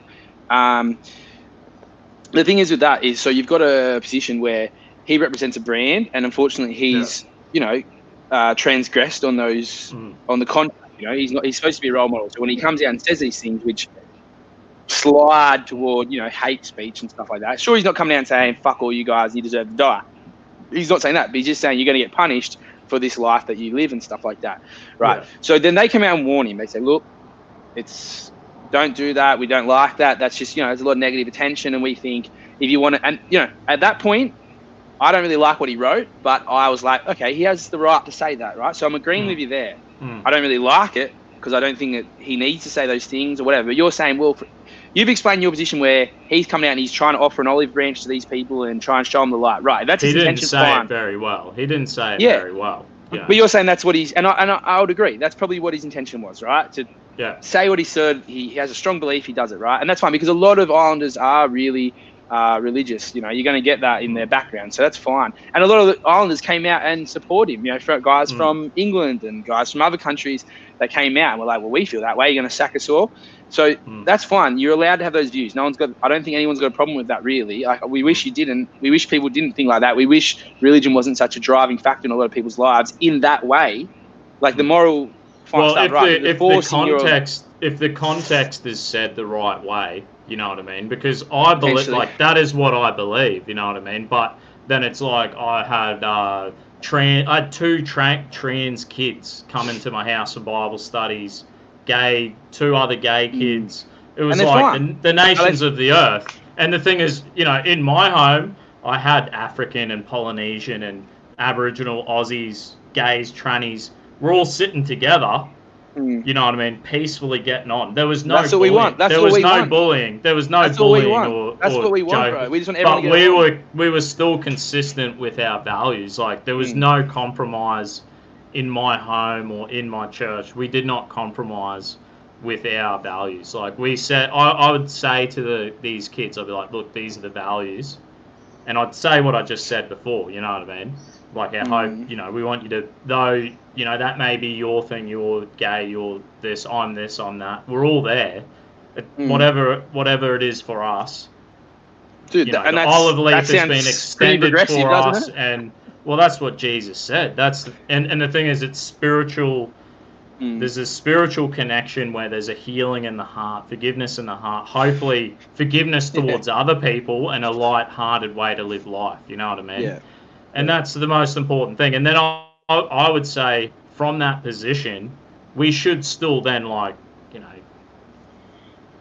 understand, it is the idea. God is the creator. He's the one who's saying these are the moral standards, and then saying, am I voluntarily going to choose? This is a self-decision.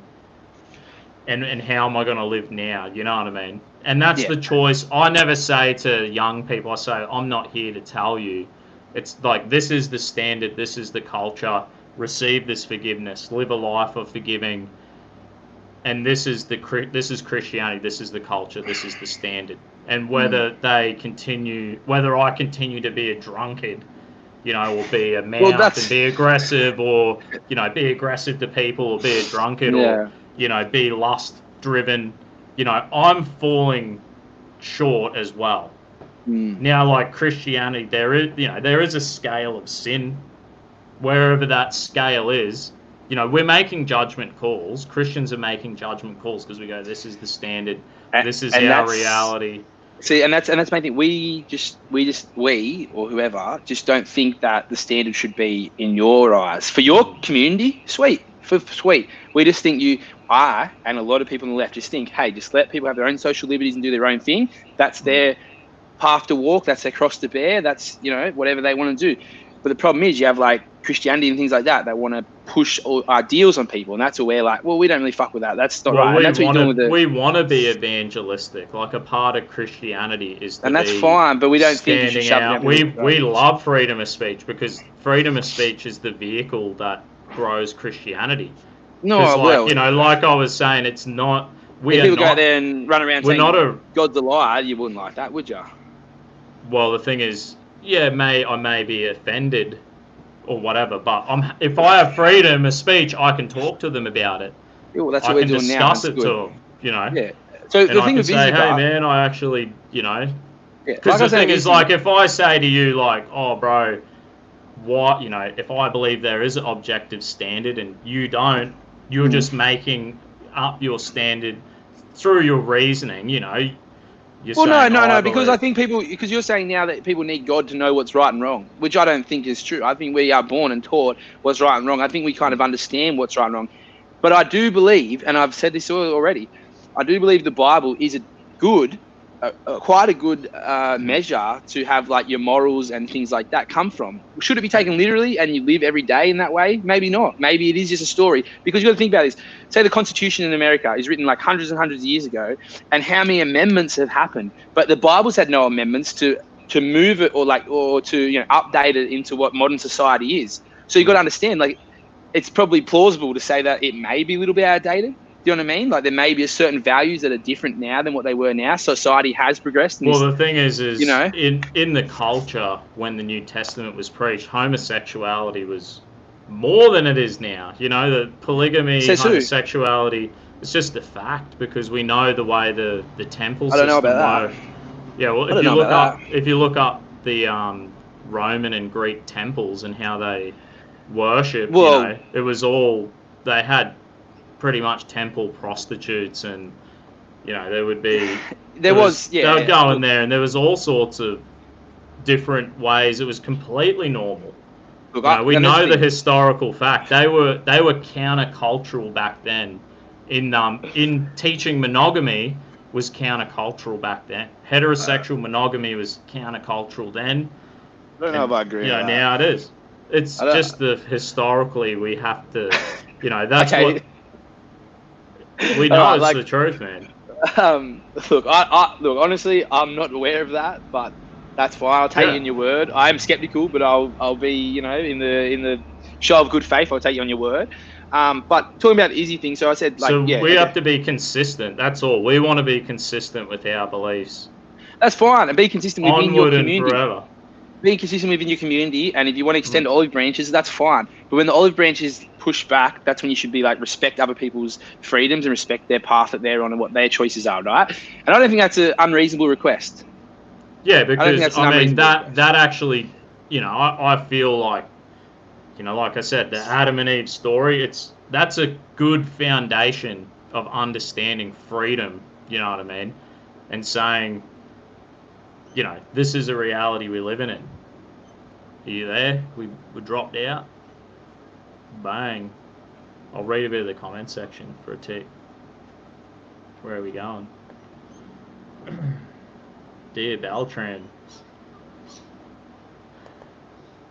Polygamy was rampant. There you go. Should I pull you off, old mate, and then I can just post the link again if you want to come back on? I'll do that. I'll just repost the link and then hopefully you can come back. Bang.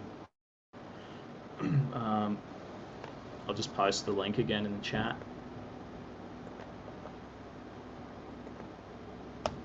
We're going an hour and a half anyway. That's the normal time, but if old mate wants to come back on, the link's there. Did it pop up? Bang, there you go. if he wants to come back. Maybe he'll come back, or he can come back another time. I reckon we went alright. Bogan Slayer. This is an awesome conversation. There you go, Bogan Slayer. You guys would have seen the first Antifa versus Dusty Bogan when he come on. Bogan Slayer teed this up. So thanks, mate. I reckon we getting on enough. You know what I mean? It's funny.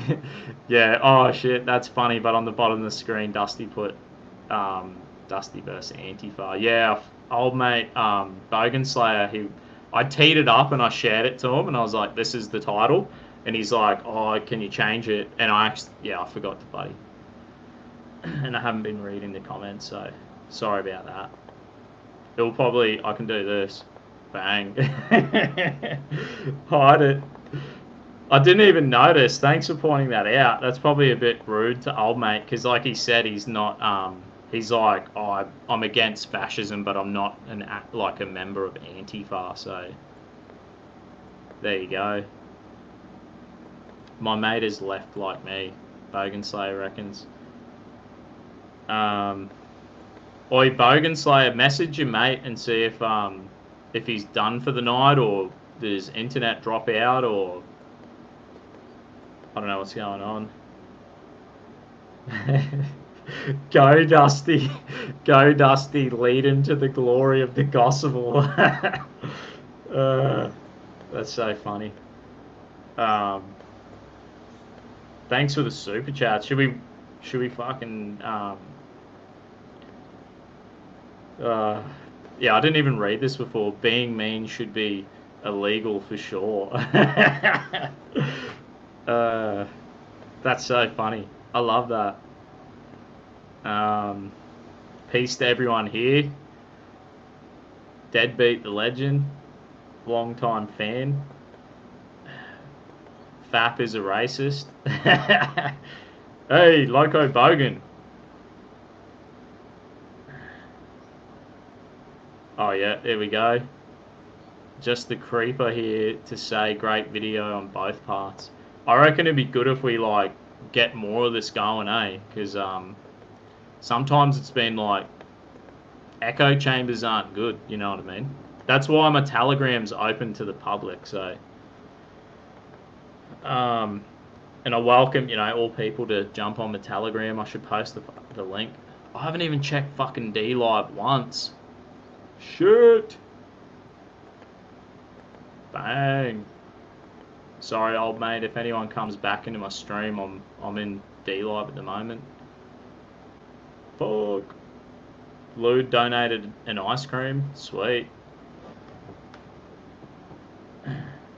Shouting out clouds. It says no one's in my D Live. I wonder what the fuck's going on. Anyway, probably because I paid zero attention. That's life, isn't it? So what do you reckon, Bogan Slayer? He's not coming back, eh? But we had a good enough run. I reckon an hour and 37 minutes. I reckon they'll do it, eh? Hey, Roots! Laying in bed sober as hell. Yeah, the legend. Roots is famous around here.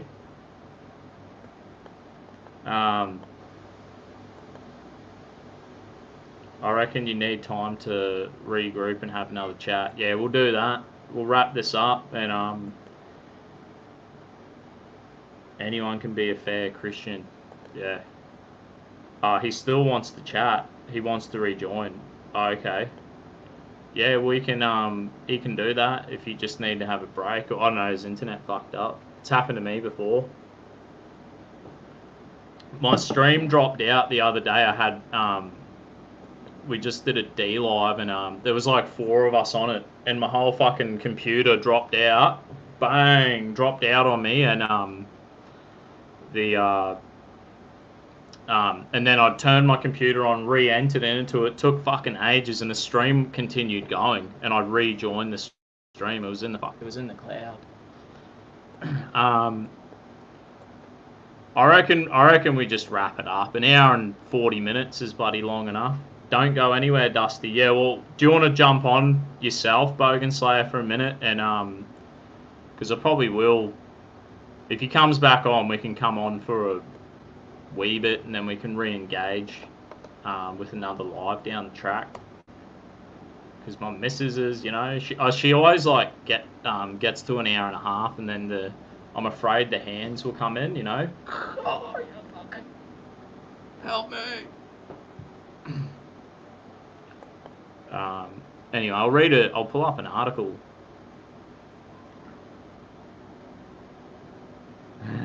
Kev, Dusty, I gave you 10 shekels. Where is my Australian church video?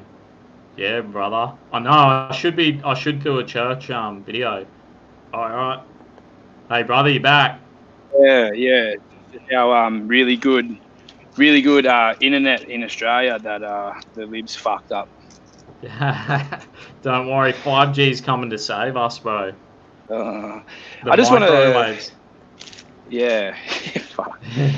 Do you love it? I've been posting like all these memes, and like I'm stirring the pot. Like, if anyone follows my Facebook, they probably think I'm like an anti-vaxxer, 5G. Like, I'll make any meme I can find. I'll make it. Yeah. You know what I mean? I'll chuck my Dusty cartoon head on there, and I'll be like, oh fuck yeah, and then. If it gets me a little bit of abuse, I just kind of like, it's kind of funny, eh? You love it. Do you ever see that where people like, they melt down and you're like, this is so fucking stupid, and this dude is like, they're really fucking serious and they're like invested into it, and you just feel like, I just sit there and I'm like, oh fuck, this is so funny, like.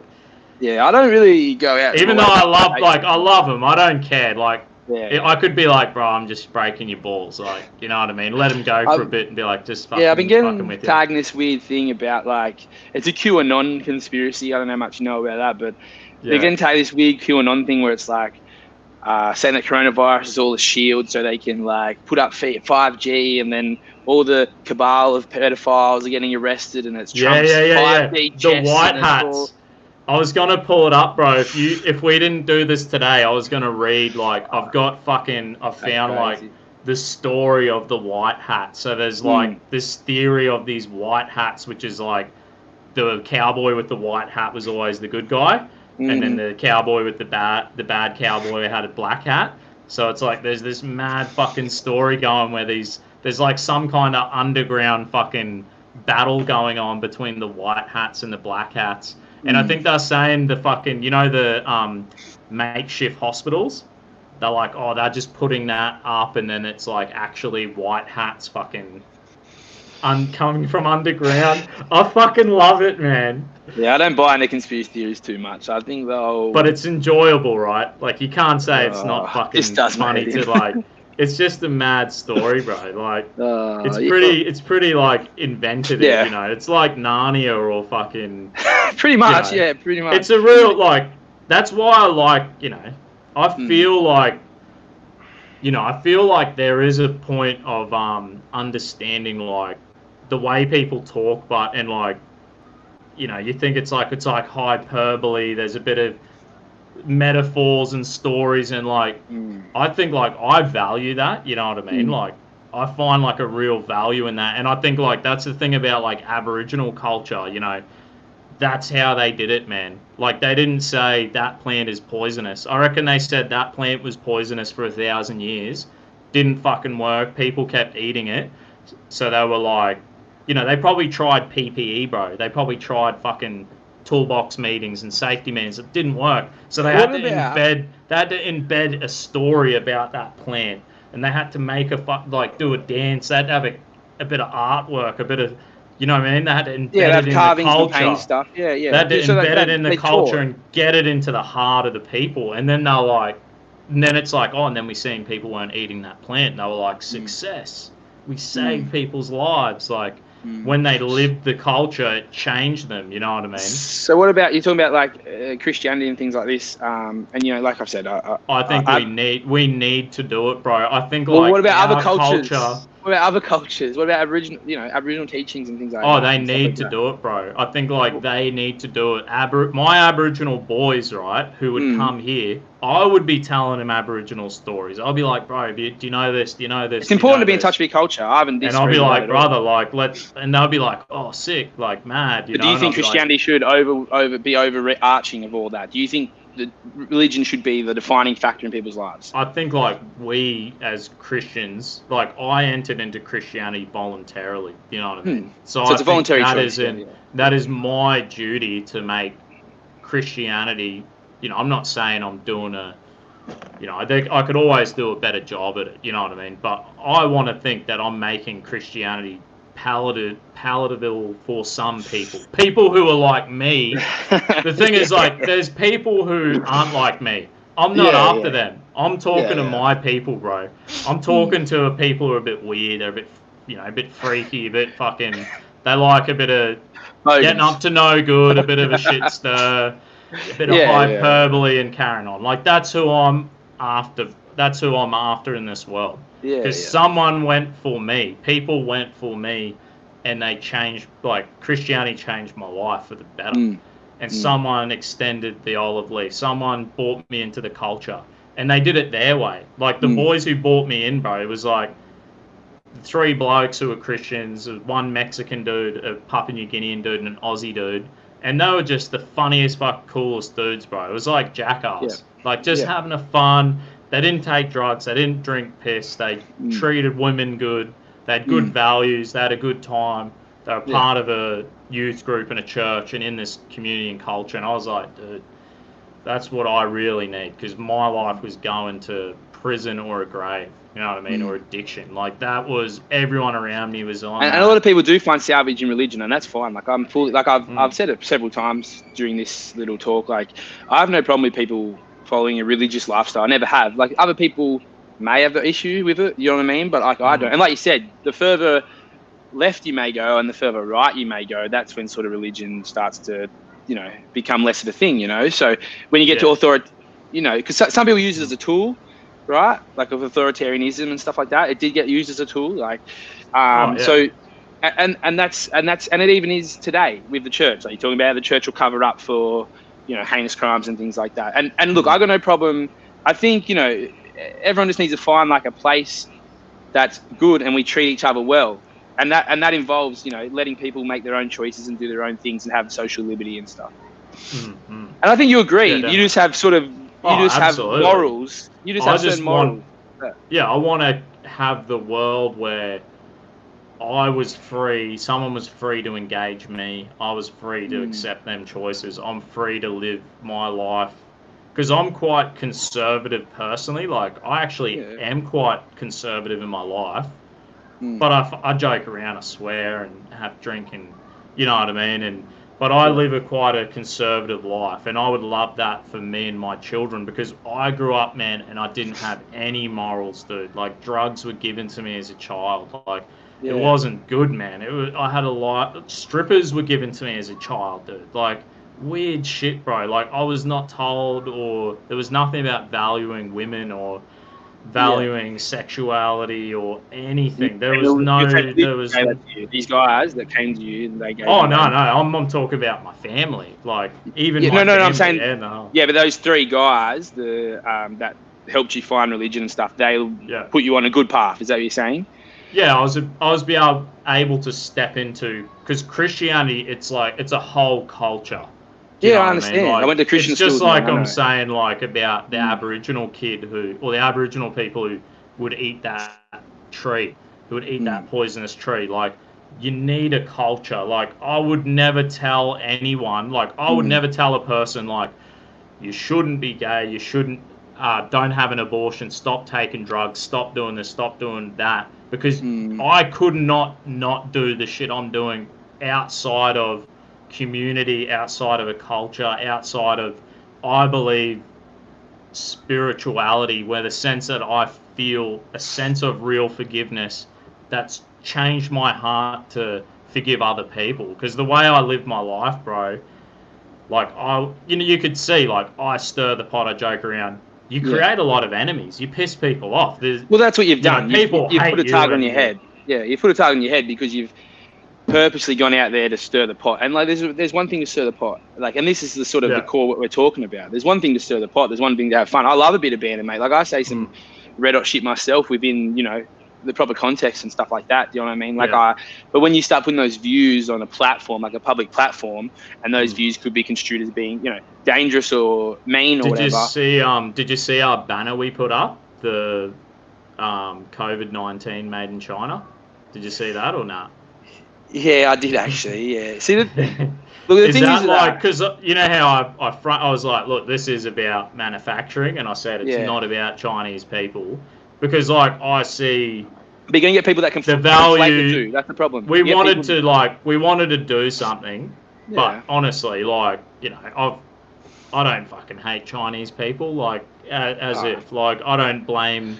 I think the Chinese government, yes, they could have done a better job to be like, oh, this shit's happening right now. We should, if we could have locked the border down earlier, but that's not reality. You know what I mean? We live in reality now. Like, I'm not there to fucking give shit to Chinese people. But the problem is there are people out there man. There are people who are, maybe further right than yourself. Like, it's obvious, it's pretty evident that a lot of... Like that dude with the whip. Did you see the dude with the whip? No, what are you YouTube? And he's like he's standing outside the Chinese consulate, and he's like, and he's like, fuck, like, I don't know what he was saying. And see, that's the thing we're Chinese fucking people, and that's the thing we're talking about. On the I almost shared it, and I was like, oh, I find it funny. Like, I find it funny, you know what I mean? And I can see how this dude's a fucking idiot, and I kind of think it's funny, and I did laugh, but then I'm like, people won't, people are a bit sensitive and they don't see the world how I see it. That's right. Like, fuck, I would have thought it was funny as fuck. Like, apparently that dude was a pedophile as well. Someone's come out and said he was a pedophile and cunt should be in jail. What's he doing on the street? Whatever, Like, they found out who he was and he has a rap sheet, and it's like, this dude, what's he doing on the streets, Yeah, but see, that's the thing, and he's got a platform, so like he's doing this like xenophobic stuff, and whether it's a piss take or whatever, you got to understand. And like the whole pedophilia thing aside, like, which is fucked up in its own sense, but like the problem is you're gonna have like a sort of hateful rhetoric that come out of certain factions, and Sky News is one of them that are pushing like this sort of anti-China thing, and people might go, oh look, we're just talking about China and that, we're not talking about Chinese people, but people on a sliding scale down the bottom then start to be like, casually racist Asian people, and then you get like attacks and threats of violence, and we're seeing it across the globe at the moment. And it's the same as you look at America, where you've had Trump come out and say, China, China, China, China. It's the same as build the wall, the Mexicans are rapists, blah, blah, blah. And it just creates like, tension and stuff like that. And it's probably not necessary. I feel like, and it's the same thing with Islam too. Like when we go, oh, of course, fuck, it's always these Muslims who, blowing shit up or killing people. But which then it's statistically isn't true. We don't want the... Yeah. Well, I don't know about that. Like, how many seems that there's a majority of mass shootings are committed by white people, so... Yeah, I think if you look at the stats, it's like a mass shootings... more than 4 people who die, and then it's like in America mass shootings because there's fuckload of guns and you know what I mean. So it's like, yeah, but then if you broke it down and you look at the stats and you go actual shootings and death, and you could go, oh, but actually it's fucking Chicago and it's all black on black. You know what I mean? Or I think when you have Islam is a scary thing because you go like. Well, what about the mosque shooting? The mosque shooting. Oh, that's a poisonous idea. Like. Yeah. Them ideas are crazily poisonous. Like, it's fucking insane. Bro, the Guardian who wrote an article of me, right? They go, Dusty Bogan interviewed Blair Cottrell, and the interview was... Well, he's got some dangerous views, man. That man has some dangerous I had an interview with him, and I said, I believe in civic nationalism. You're a nationalist. I don't really know who you are. I did an interview with Warren Mundine.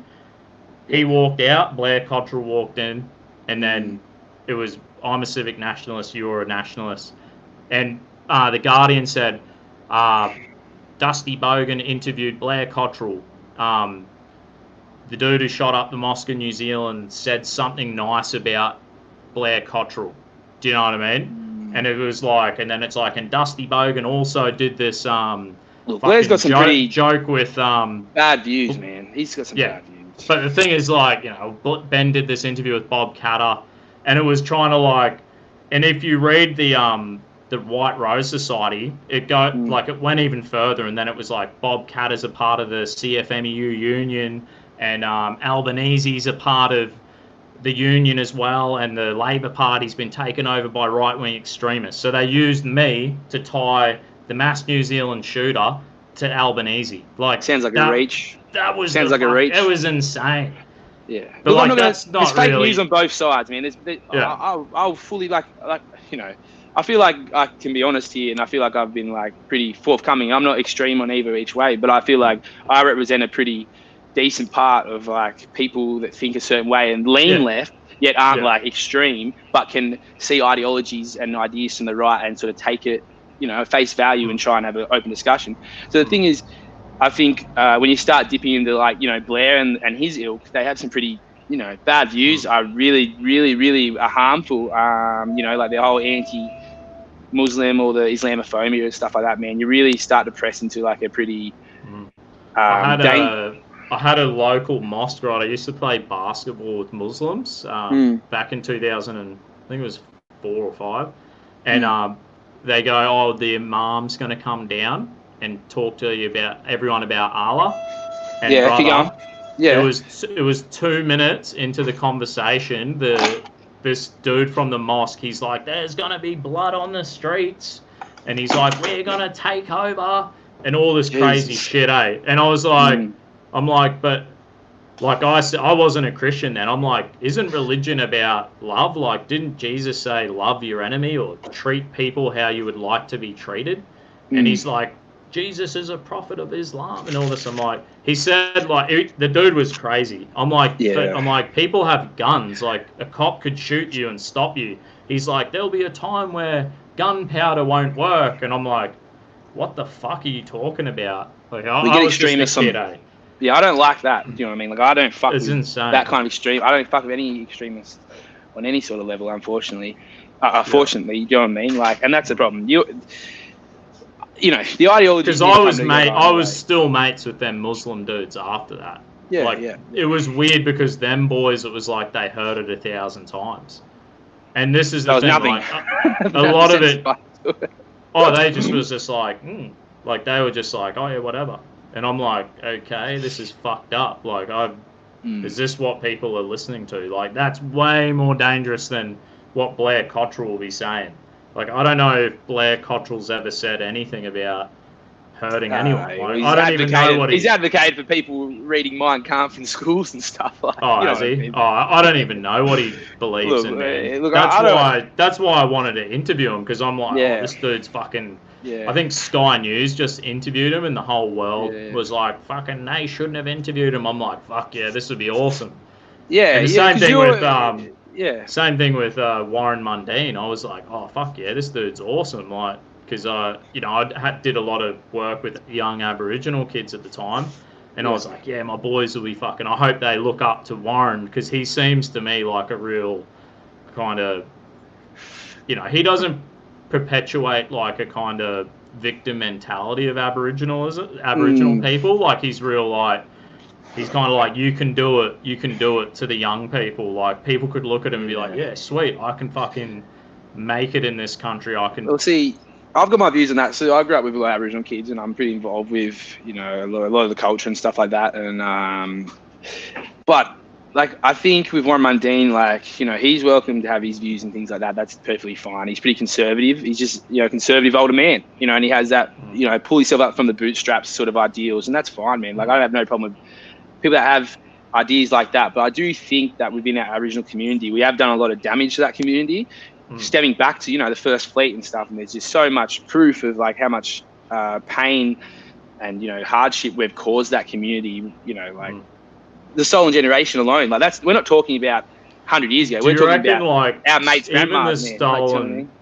Like even yesterday, my mate was around and we had dinner together, and he was saying like, oh, I think he showed me, he was like, oh, my sister. I'm like, oh, your sister's fucking almost white, bro, And I'm like, do you have any like Irish or English heritage? And he's like, oh, I don't know. And I was like, how'd you get your name, you know? And he said, oh, it's from my granddad got adopted by, you know. Yeah, well, that's what we're talking about. And that's like stolen generation kind of thing. Exactly. And that's impact on the culture, man, because you get a lot of older Indigenous people, you know. I'm just talking from personal experience, because I grew up in a town where I think it's like 9% of the population is Indigenous, which is like a pretty high amount, you know. Like, and now these are the kids I grew up with and were in their homes and stuff like that, man. Like, I don't try and, I'm not trying to speak for them, but I'm just trying to speak from my personal experiences. I do think you do start to cross into dangerous territory. And this is an issue we have in our media where we have like the Australia Day marches and stuff, and, you know, people are against Australia Day and stuff like change the date and all that kind of stuff, which I'm an advocate for, but, you know, that's another discussion. But the problem is when they say, oh, let's have a discussion about it, they don't bring on prominent Indigenous voices. They bring on Pauline Hanson and some other white person, and to try and tell us what Indigenous, you know, let them speak. You know, let them speak. Let's have some intersectionality and let them speak, man. And I don't think that's a radical idea at all. Like, whether or not you want to change the date or don't want to change the date, that's an issue for discussion. But I think, you know, we should probably give Indigenous voices more of a voice, and not just Warren Mundine or Cashman or these, you know, Jacinta Price, like, who are conservative, you know, voices. Let's talk to some more progressive Indigenous voices. Let's talk to these guys. And then, you know, there is a lot of damage done to that community, I think, and I don't think that's a fair. Do you think that when the stolen generation happened, like, I feel like they thought they were doing the right thing. Like, I don't know if there was ill intent in the process. Like, maybe there was some negative consequences to it, but, like, I don't think there was like apparently there was kind of like, there was this idea of social Darwinism, and it was a genuine eugenics program of the wasn't it? White them out to make them white, and like I completely oppose that. Like, I'm against that shit. Yeah. Like, I don't believe in that. Like, well, that was the idea, I think. I wasn't there. I wasn't in the discussions and stuff, but it was a white Australia policy. Apparently back then, if you had a child outside of wedlock, they would put the child into a married home. You know what I mean? Like, for even white people. So there was like, it was across the board, and it wasn't only Aboriginal kids. There was like, they actually thought that was the best thing, and they were doing it to everyone. It wasn't just. Apparently, it wasn't racially motivated. Well, you know, I could say that there was. They had a eugenics program. You know what I mean? They did crazy shit. They tried to wipe. There was crazy shit. Like, they tried to wipe them out. They tried to erase the culture. You know what I mean? And that's the problem. And that's why I have issues. You know, you have like Bruce Pascoe comes out and writes this book, and they're not worried about what's in the book. You know, they're more worried about, oh, is he white or not? You know, and it's like, who gives a fuck? Like, he's researched the book. Like, let's read it.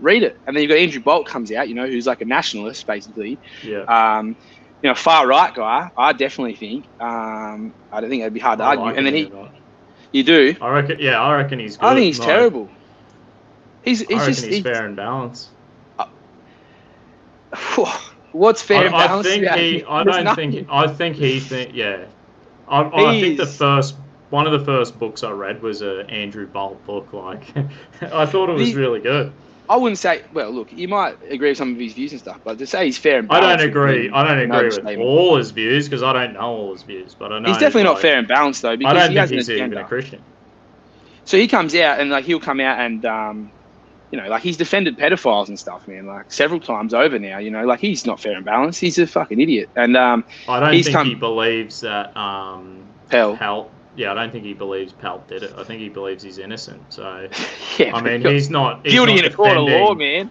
Yeah, so he's not defending pedophilia or a pedophile. He believes. Well, he did defend a teacher that got done grooming a young man. That was pretty recent. Did you see that? No. So there was a teacher. Well, yeah. So, like, I don't want to go too far into it. Like, I just think Bolt's got an agenda. You know, he bashes all the parties except Liberal. But I will. Look, to me, Andrew Bolt's a bit of a broken clock, right? I don't agree with 90% of stuff he says, but every now and then he comes out with stuff, and I'm like, yeah, like, Andrew, good. That's, to me, you know what I mean? We're not always going to agree and stuff because we're from different ideologies. But he's come out and he criticised Morrison, how she covered up for Gladys Liu, and, like, they still haven't answered the questions how she's got ties to, like, the Chinese Communist Party and stuff. But they still haven't answered that. They refuse to let her take answers. The Angus Taylor stuff, you know, the sports raw, he's been kind of quiet on that. But, you know, there's been times where he's come out and he has said things, and I agree with, in the interest of being fair and balanced, although I don't think he's fair and balanced. But I mean, he defends his position. Like, there are people in this country, this is the thing about a democracy. There are people who are conservative. There's people who are libertarian. There's people who are classical liberalism or far left, far right. Like, are we going to, I think if we only had the ABC and we didn't have Sky News, there's a bias there on the ABC. Like, I don't see any conservative. I don't see any conservative or libertarian or, I don't think I see. I think it's left wing for sure, dude. Well, dude, you got Lee Sales. I still watch it. You know what I mean? No, because no. I need to stop you there because you are wrong. Because you have the drum, right? And that's yeah. Yes, it has a left lean, right? The ABC definitely has like an independent left lean. But that's because it's not owned by like a billionaire trying to push an agenda. It's not. It doesn't have the rate. It's because obviously the media, if they're owned by like a billionaire or whatever that has vested interest, would they have a show like Andrew Bolt? If Andrew Bolt had a show on the ABC, what would you say? Well, it wouldn't happen, bro, because he is a far right voice, definitely. So, why isn't he allowed to have a voice on there? Well, he's on Sky News. So, I don't know how it works. I mean, I don't think he would because he's paid by Sky News. There should be 50-50 balance. Like there should be a balance. Well, there's already a 90-10 swing as far as like right leaning versus left leaning because every single thing we see. Like I don't know that's true. Well, like, Channel 9's right leaning. Carl Stefanovic and stuff like that. That's right leaning. It's neoliberal. It's neoliberal. Like it's not lefty. Like it's neoliberal for sure.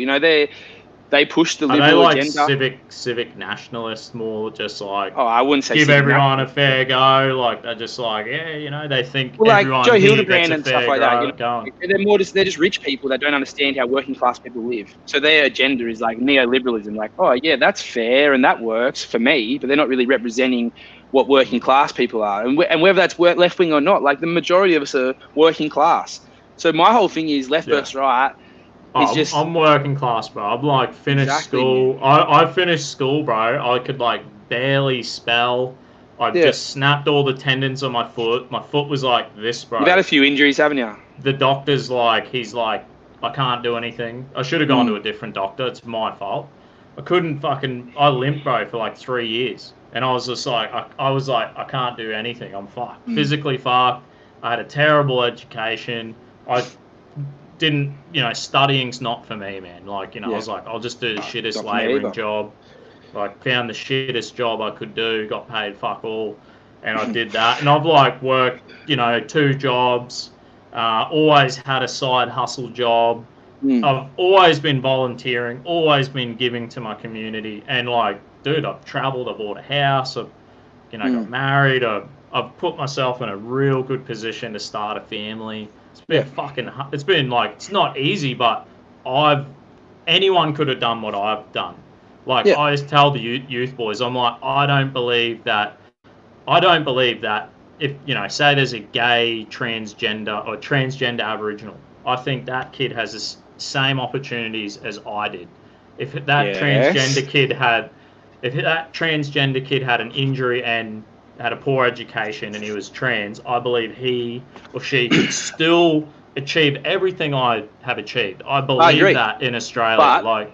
But you got to understand, there's also things in place, unfortunately, that are barricades, right? So if you're unfortunately of a different ethnicity or of a different sexual orientation and stuff like that, sometimes there are barriers into getting into the workforce and stuff like that. Do you agree or not? I mean, I've never. Well, you're white, and I'm white. I've never seen it. I've never seen it, and I've never perpetuated that on anyone. Do you know what I mean? Good. I've never put that on anyone, and I've never I've stopped people bullying trans kids. I've stopped kids bullying gay kids. I'm like, brother, you do it, I'll chuck you in the car, and you're not coming to youth group. You're gone. Stop it now. Oh, that tranny just went into the girls' toilet. I'm like, there's fucking 8 of them. dude. You sound like a lefty right now, mate. You sound like you. a lefty. You sound like a lefty. The thing is, like, no, the thing is I don't. The thing is the left will want to like mandate it and maybe push it on into the Christian school. You know what I mean? And like, this is our Christian community. I don't personally believe. We're in control in it. Yeah. We're in control of it, and we're handling it, and we're respectful of the child, and we're respectful of the conservative values of the parents and the students, and then we've got kids coming in who we want to outreach. So we've got people who are not Christian coming. You know, we have Muslim kids coming. We've got all these different groups coming here, and we're like, as best and kind and, you know, doing our best by them and trying to lead them into our culture and our tradition, and, you know, but it's like, there is a fine line, because if there's, you know, a kid going, oh, I don't know if that trans kid should be using the bathroom with them young girls, and like, I see it, I'm like, yeah, it's a real tough one. But it's like, I was more concerned of the trans kid getting fucking blah blah blah blah blah blah, giving him shit, because I'm like, dude, I'm sitting there talking to that trans kid and thinking like, this is not fucking easy. Like, some of these trans kids, bro, were like on the verge of like killing themselves. Killing themselves, but also like, you know, having sex changes and stuff. And I'm like thinking like, dude, I would say to them kids, like, don't lose your natural ability to have your own biological children. That was my greatest concern for them kids. I'm like, you don't know, you know, you want to, I don't know the medicine, but I'm thinking like, dude, is this going to hinder our chance of having our own biological children? But like, why our Christian culture is really invested in family and children, and you've made that having quite clear. Families. Like, that's we have a real concern of, you know, we just want to have families. We want to have kids. We want to be able to raise our kids with our values, and we want to continue the culture. We want to leave. We want to work our asses off, leave our kids with an inheritance. You know, we want to do that. This is what we want. This is what. But not everyone wants that. Generations. Well, not of course, it's a voluntary thing, but if you do it the right way, you can have people voluntarily make that decision generationally, and like, it's proven thing, like, you know, and you know, hopefully I could bring in some fucking Bogans to. Oh man, that's cool. If that's the way people want to walk, my whole thing is make your own choice and have your own, you know, path to walk and your own social liberties. I just don't think other people should impinge on other people's rights and their, you know, the choices they make. You know, if you make choices that affect and hurt other people, that's where obviously there's a problem. And that's where, you know, people that make the choice to hurt, you know, other people, minorities and things like that, that's where, you know, that's like fascist behavior, and that's where Antifa comes in, you know.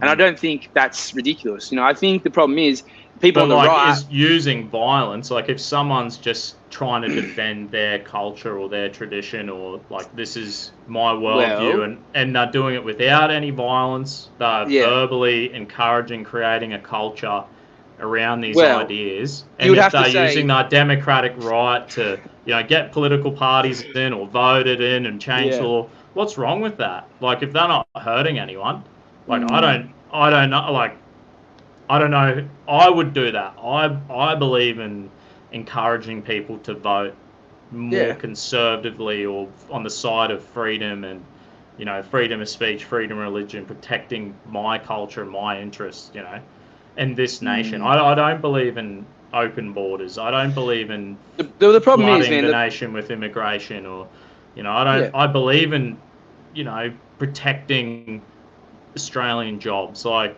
dude, if they roll out 5G and they go, oh, tomorrow we're going to have fucking all cars driving themselves and millions of jobs go out, I would say, I think it's an idea that we would have the technology is assisting the driver, but let's keep the jobs. Like, you know what I mean? I would say we could bring manufacturing back.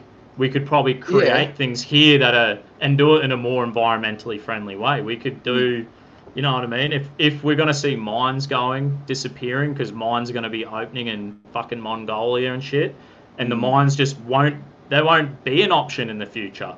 We need to develop the economy. Like, you know what I mean?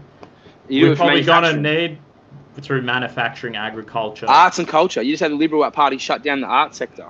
So it's like they just keep shooting themselves in the foot long term, man. That's the problem. And this party gets voted in. This party gets voted in because they've got to stop the boats, and they haven't stopped the boats. Like immigration is still going as strong as it ever has. They're just crueler with it, and then maybe it's the right kind of immigration, but because we don't want to incentivize illegal immigration. That's the thing. We've stopped the boats, but immigration's coming in, and we're deciding if someone applies for a working visa. Okay, what do you think? And they got to pick fruit, or a student visa, or they're coming here as a skilled immigrant, and we need them economically. Yeah.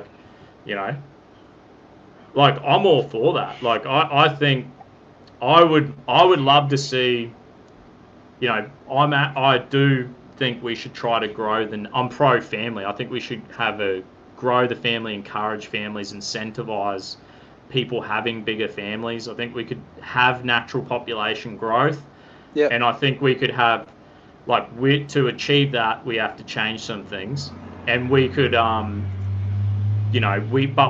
we should be bringing in people to come here and study. Like, that's a good thing. People come to the Western culture, they get to go home, and hopefully they get to share a bit of, we get to influence the world into our way of doing things. I believe we do it amazing. You know what I mean? People come here on a temporary work visa, and they got to pick some fruit, or they got to work on a farm. It helps the farming industry. And then they're doing some, they're doing some shitty jobs, and I'm fucking concreting with cunts from all around the world. I get on with it. Yeah. You know what I mean? But it's culture. They come to experience Australian culture. Yeah. They come have an experience. But that's more of a temporary. Like, I kind of like the idea of more temporary immigration. Do you know what I mean? So that kind of way, not they come here to live. Yeah, I would say we could, like, the whole Western world over, we could be like, people want to come and study. They want to come and work temporarily, pick some fruit, do some jobs. Yes, we're going to need people. If we have skill shortages in certain areas, come for, 4 years, have a great time, earn some money, go back home, give someone else a go. You know what I mean? Have a revolving door, and then we're using them. They're helping our economy. We're helping them. They go home, they get to spread a bit of our culture and our way to do things. I believe we do a great job, I love Western culture, I think it's awesome. So I think, I'm anti. I think we could do a system like that. You know what I mean? I reckon that's fair and balanced. It keeps us open. I think we can't bring people in to come in on welfare. That to me does not make sense. They're like, there's an age bubble, and what about people fleeing war zones? People fleeing war zones and stuff like that. What do you do there? There's 100 million Christians around the world living under persecution, bro, and we're not fucking letting. They're treated like shit. We don't bring them in. So Would you? I would bring in people who are gonna assimilate, who we can bring in. I would encourage, honestly, I think the Muslim drama, we shouldn't be bombing these countries. It's not good. We created that. We created that. Going to Iraq and bombing it, that's exactly not right. It's not right. Obama was bombing fucking 8 countries, before him. Bro. It was before him. It's been going on since right on that immigration, that wave of immigration to Europe. Iraq war was what started. Bush and the Iraq war. And none of it's right. It's not Republicans, because Joe Biden was part of it all. Look, dude, I fucking hate Joe Biden. I don't like Obama. You know what I mean? Like, I really don't like many of those politicians. I'm a big Bernie Sanders fan, but I hate nearly all the politicians in America. They're all corrupt. They're all in the pockets.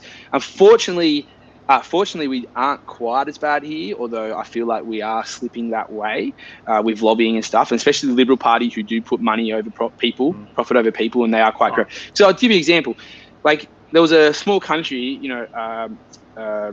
family of 4, right? So this is a perfect refugee to you, the perfect immigrant to you. Mum and dad, 2 little girls, lived in the community for I think 6 years or something like that. They'd fled a war-torn country, wherever, Somalia or something like that. I can't remember off the top of my head, but something like that. And I lived in the community for 6 years or something like that, and the community loved them. They were working, blah, blah, blah. And then there was this big issue with their visas not being right or something like that. And Peter Dutton, who's a piece of shit, grab them up in the middle of the night and go put them, just 4 people, on this little island, in a prison, and it cost the taxpayers $30 million, man. Wow. Why? Yeah, it's stupid. Yeah, exactly.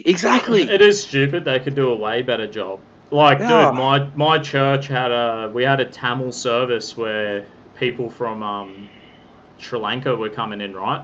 So there was waves of new Sri Lankans coming into the area. So we were like, right, we'll start. We started a Tamil restaurant, a Tamil church service, and these people, they were all here on temporary protection visas. And the thing is, they've actually all gone back.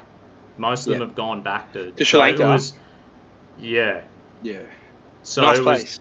They've gone back, and the country's like stabilized, and that kind of a lot of war, Pakistan and Sri Lanka. It's fair. I think it's fair that we brought them in temporarily, and things have calmed down, and we've sent them back. I kind of think that was, dude, you're a lefty. What are you talking about?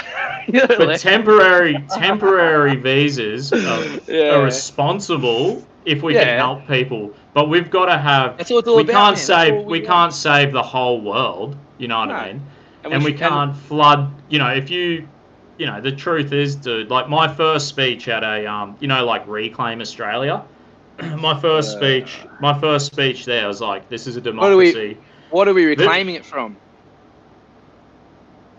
I think we were, the first Reclaim rally I went to, right, the greatest concern there, they were like, right, we're going to let in Islamic immigration.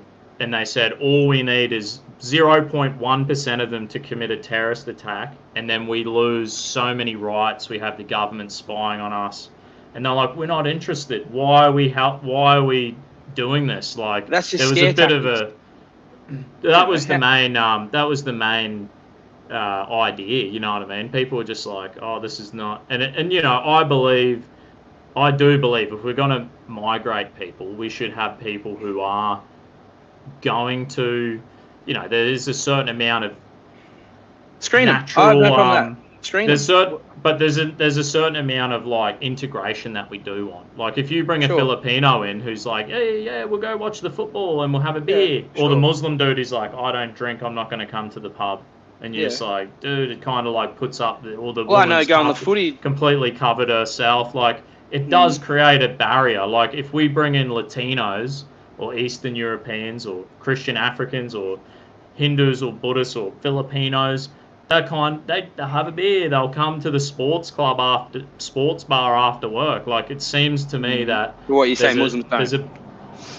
In my experience, it seems that it's not in, it's just the fact, man. Well, what about all the things? What about all the things where the Muslim people have, where the bushfires, where like vast numbers of them were like organising, like being volunteers and stuff throughout that period. That's a fact. That actually happened. So I feel like the Reclaim Australia stuff, man, it's just bogan fascism. Like it's unnecessary. So my first speech at the Reclaim Australia rally was like, I said like, so we got a pie of our immigration. And I said, look at America, look at Europe. They have taken in, say America, they've taken in a majority Latino immigration. It's a fact. Yeah. Europe's taken a majority you got Mexico, Muslim. They've taken a majority Muslim immigration in Europe. And I said, well, the thing is, people come in, eventually they get citizenship. Now, people will vote according to their tradition and their culture. I know this. I know this. That's a fact. We give them the rights as a citizen. They will vote according to their culture. Now, my proposition was, like I said, of course, we should grow the nation through natural families, but in the meantime, we're going to have people coming in through other means of immigration or temporary immigration. Now, my proposition was, what we've done in Australia has been pretty good, because we don't just let in a bulk majority of just Chinese or just Indonesians. We've let in an amount of everyone. Yeah, we've let in a certain amount of everyone, and it seems to have actually been, it allows them to integrate with us and with each other. Do you know what I mean? But if you bring in a bulk majority of one particular group, that slows down integration.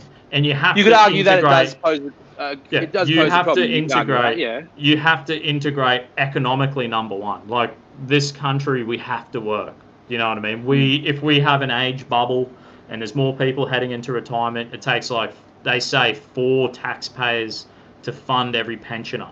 So the thing is we need. That's the argument, right? That's the argument. I don't make that up.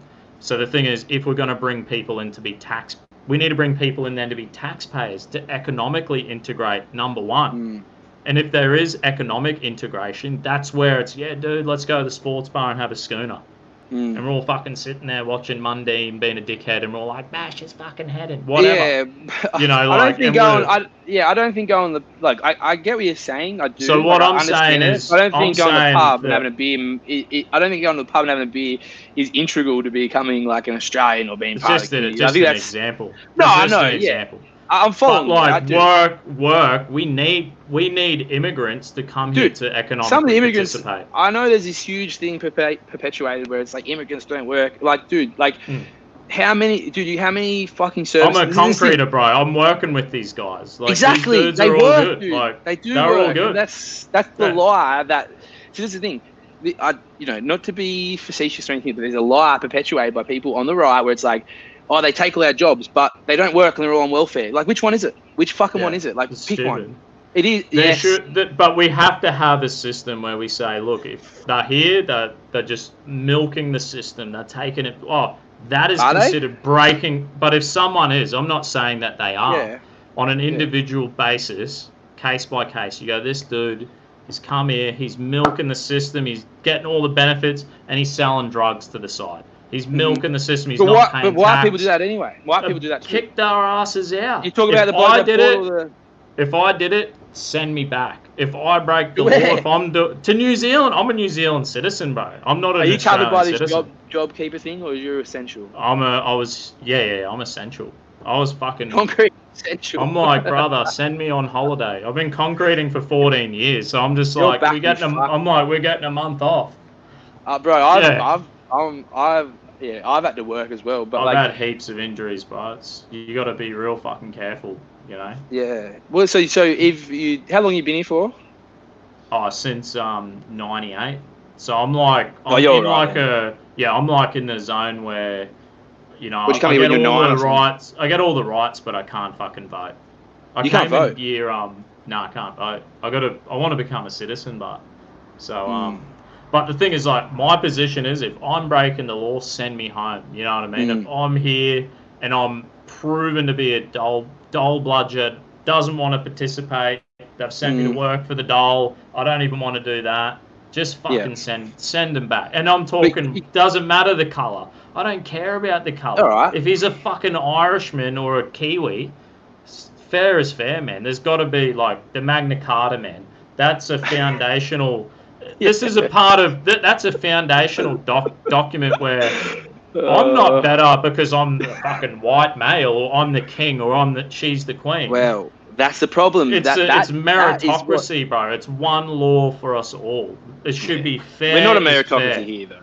We could be. We're not a meritocracy here, unfortunately. I would send them African boys, right, who are fucking doing breaking entries, stealing cars. Send their asses back, dude. Send them fucking back. Like, send me back.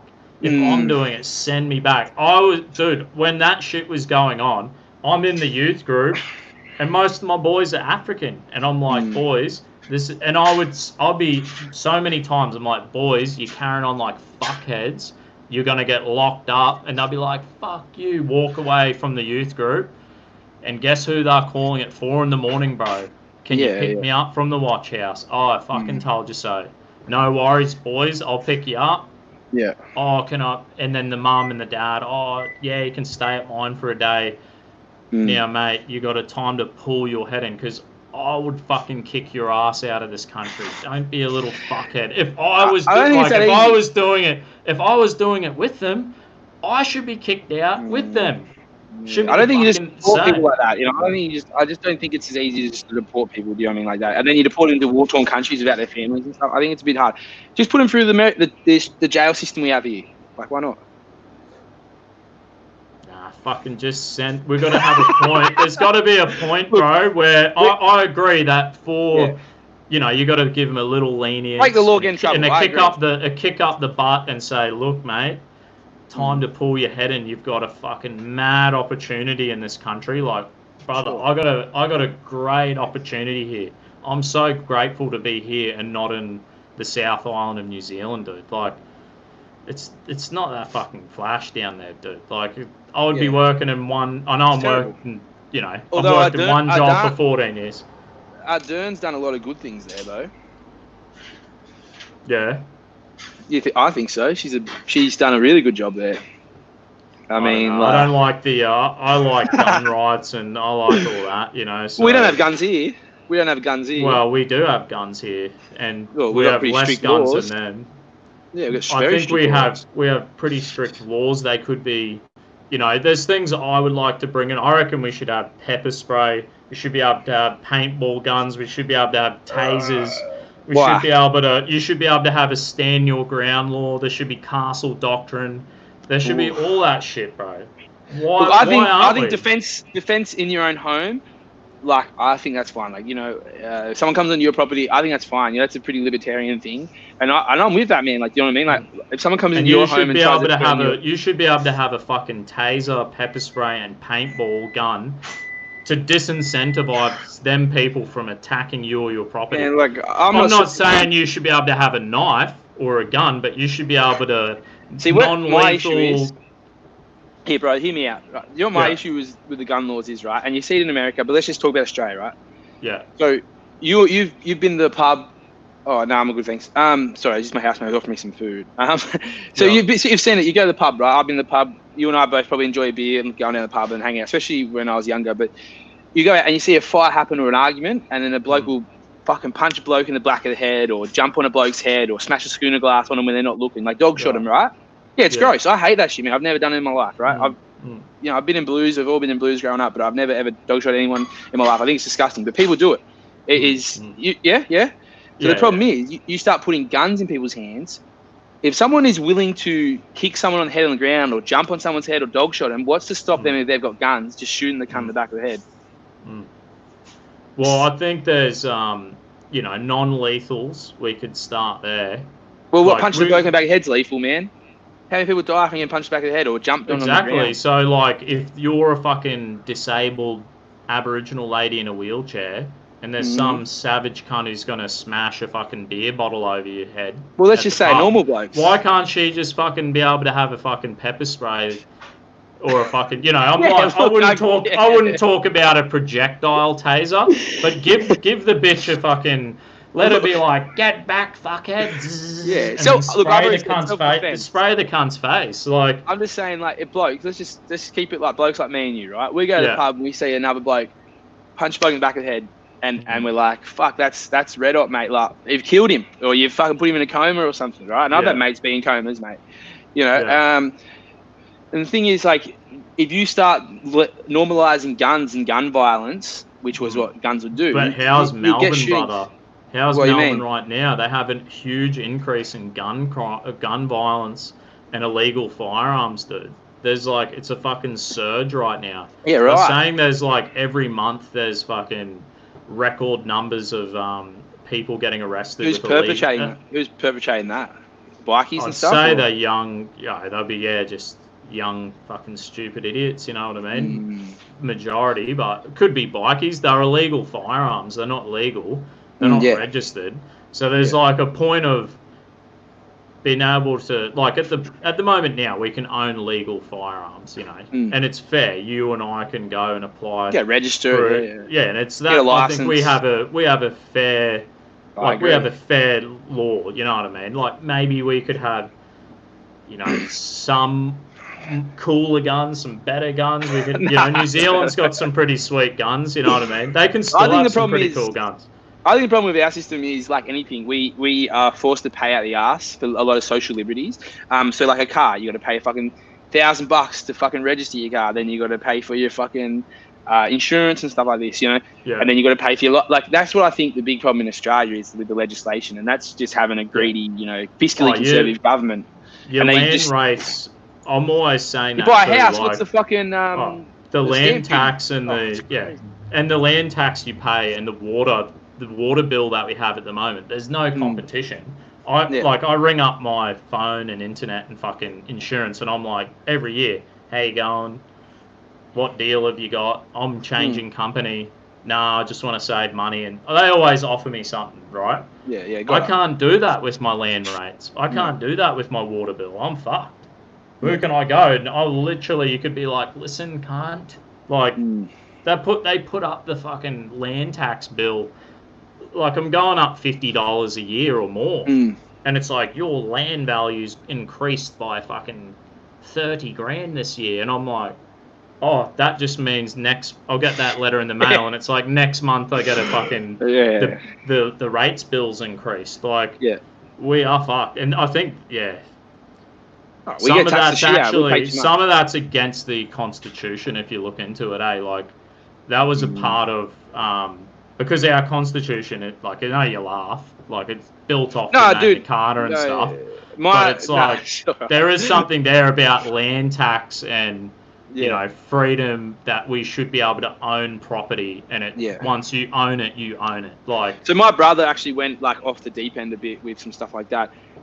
He got really into the Constitution, and he was like, we have all this legislation, it's all bullshit, and he tried to do that. And there's been people who do it successfully in Australia where they accumulate enough money and become self-sustainable, and they kind of put themselves off the grid. So there are a few like communities and stuff in the Northern Rivers that have done it. I don't know how much you know about this, but where they will then go, because the Constitution also says you have the right to, free travel and stuff like this. But now you have to have a license and you have to have registration if you want to do these things. You have to pay these things. There's people who have, found a way. You got to obviously have enough money and be self-sustainable to really achieve it. Because everything they give you, like when you're born, you get a birth certificate, blah, blah, blah, blah. And it's all their way of keeping little bits of paper tied to you and as you go through, not to get too conspiracy theory with it. But this is like a libertarian thing we're talking about, having like the freedom and stuff. And, I think the state has to exist to help make our lives and make sure, money and big corporations don't fuck our lives.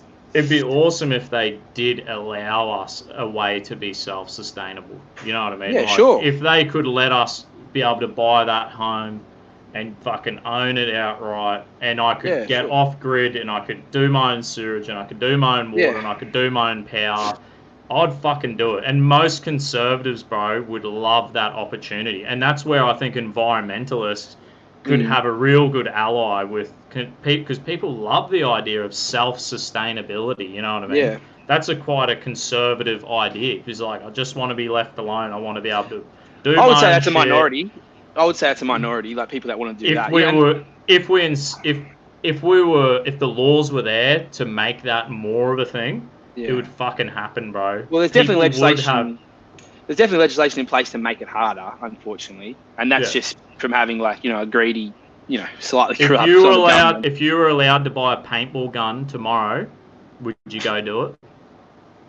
It depends on the price, you know what I mean? By the end of the year, you'd have one, bro. You'd have you'd be pepper sprayed up, paintball gun, taser. You and your mates would be on the piss, fucking tasering each other, and it'd be fucking awesome. Look, the problem is, like I said, the gun thing is, and I have no problem with pepper spray and stuff like that, and for people who want to protect themselves and stuff.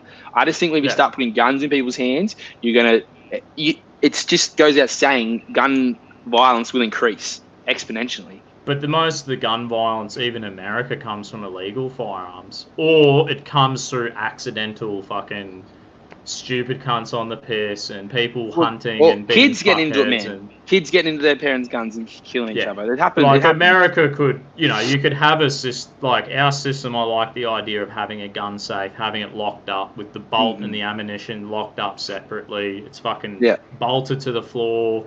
It's secure. Only the owner is allowed to have the key and access to it. No one else. That prevents accidental shooting. You know what I mean? Yeah. If you're a gun owner, you're red flagged as a gun owner. You give away your right to have your person, your car, or your home searched at any time. So that's like to make sure that you are keeping and securing your firearm securely. You know what I mean? I like that idea. I think it's fucking brilliant. You know what I mean? You have to have a reason to own a firearm, whether you're a member of a club or you go hunting. Like, that's fucking awesome. I agree. I think it's good. Like, I think we do a fair enough job there. I think, and I think I encourage people to be a gun owner. Like, do it. It's fucking awesome fun, especially when Do you you get agree older that- and you don't want to, you know, play sports anymore, and you get older, you want to go fishing, you want to go hunting, you want to do some, you know, you go shoot pool, you go to the driving range, or you play golf. You're not playing rugby. I'm not fucking running around. I'm going with the boys. You know, for me, it's like my mates, and it's like, if we don't fucking have something to do together, we won't catch up. We got to have. We're going to the range. We're going hunting. We're going to fishing. We're doing this. That's the way I am, and my mates are. You know what I mean? We'll just be like fucking. Most of our wives will be like, "You just need to fucking catch up," and then we'll be like, "Right, we've got to organise to do something." You know what I mean? Well, I think you and I have pretty similar viewpoints on it. Like that, guns as a recreational tool is, you know, fine with with rules in place and laws in place to make it safe. You've agreed to that.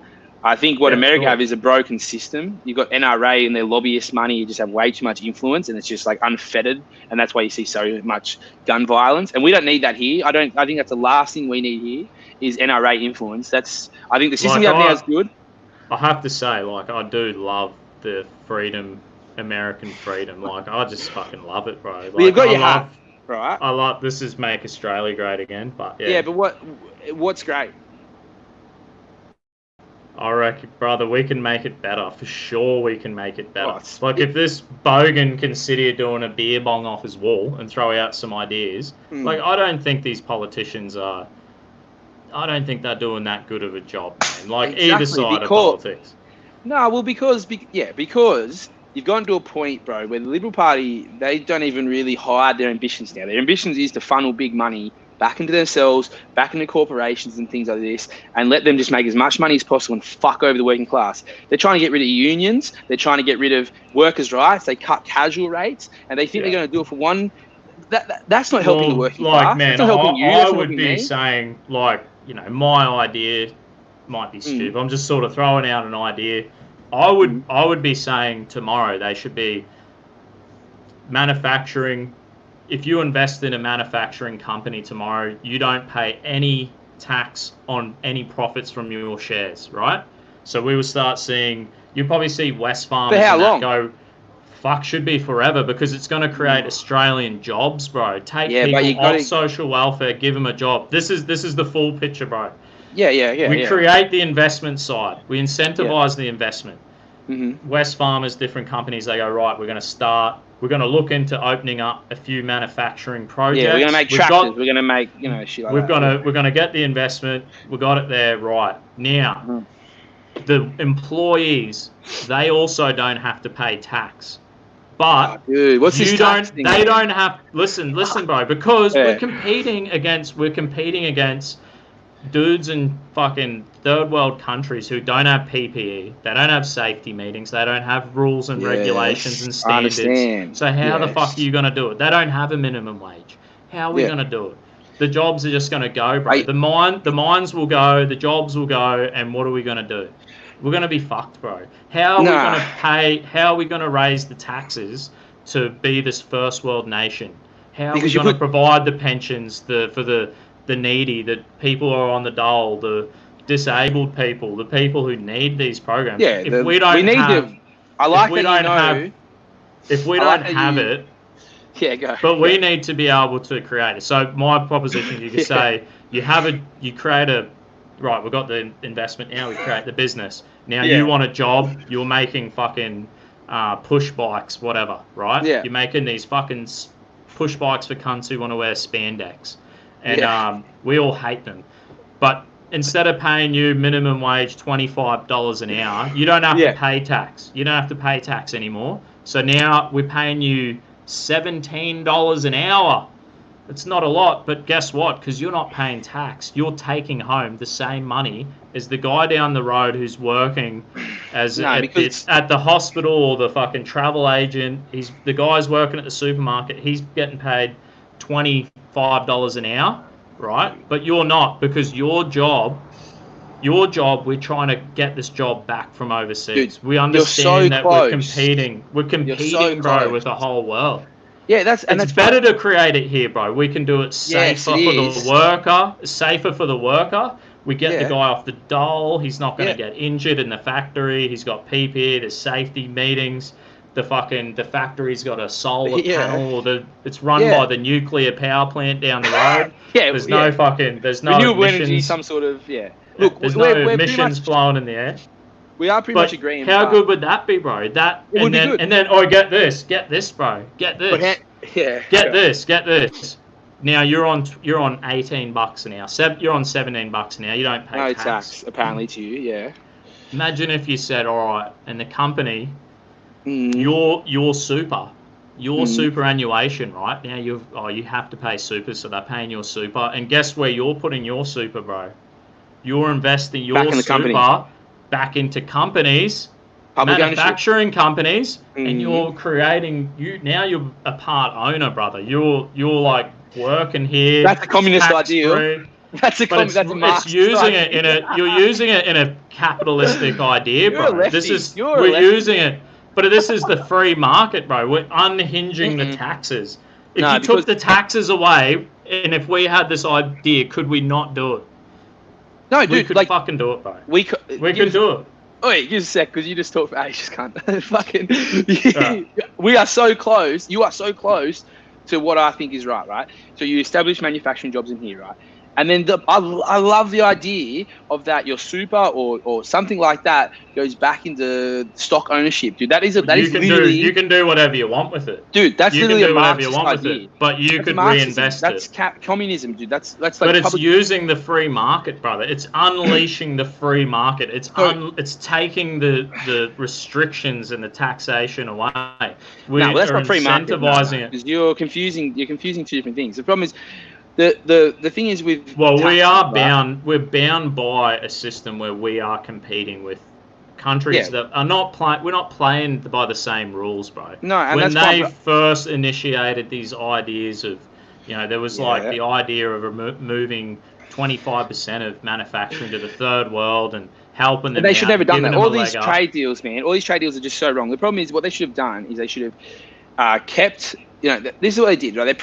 They fucked over manufacturing here, and that was the Liberals that did it as well. They said, no one wants to pay this much for a Ford, no one wants to pay this much for a Holden. Why are we still? It's only expensive because we make it here.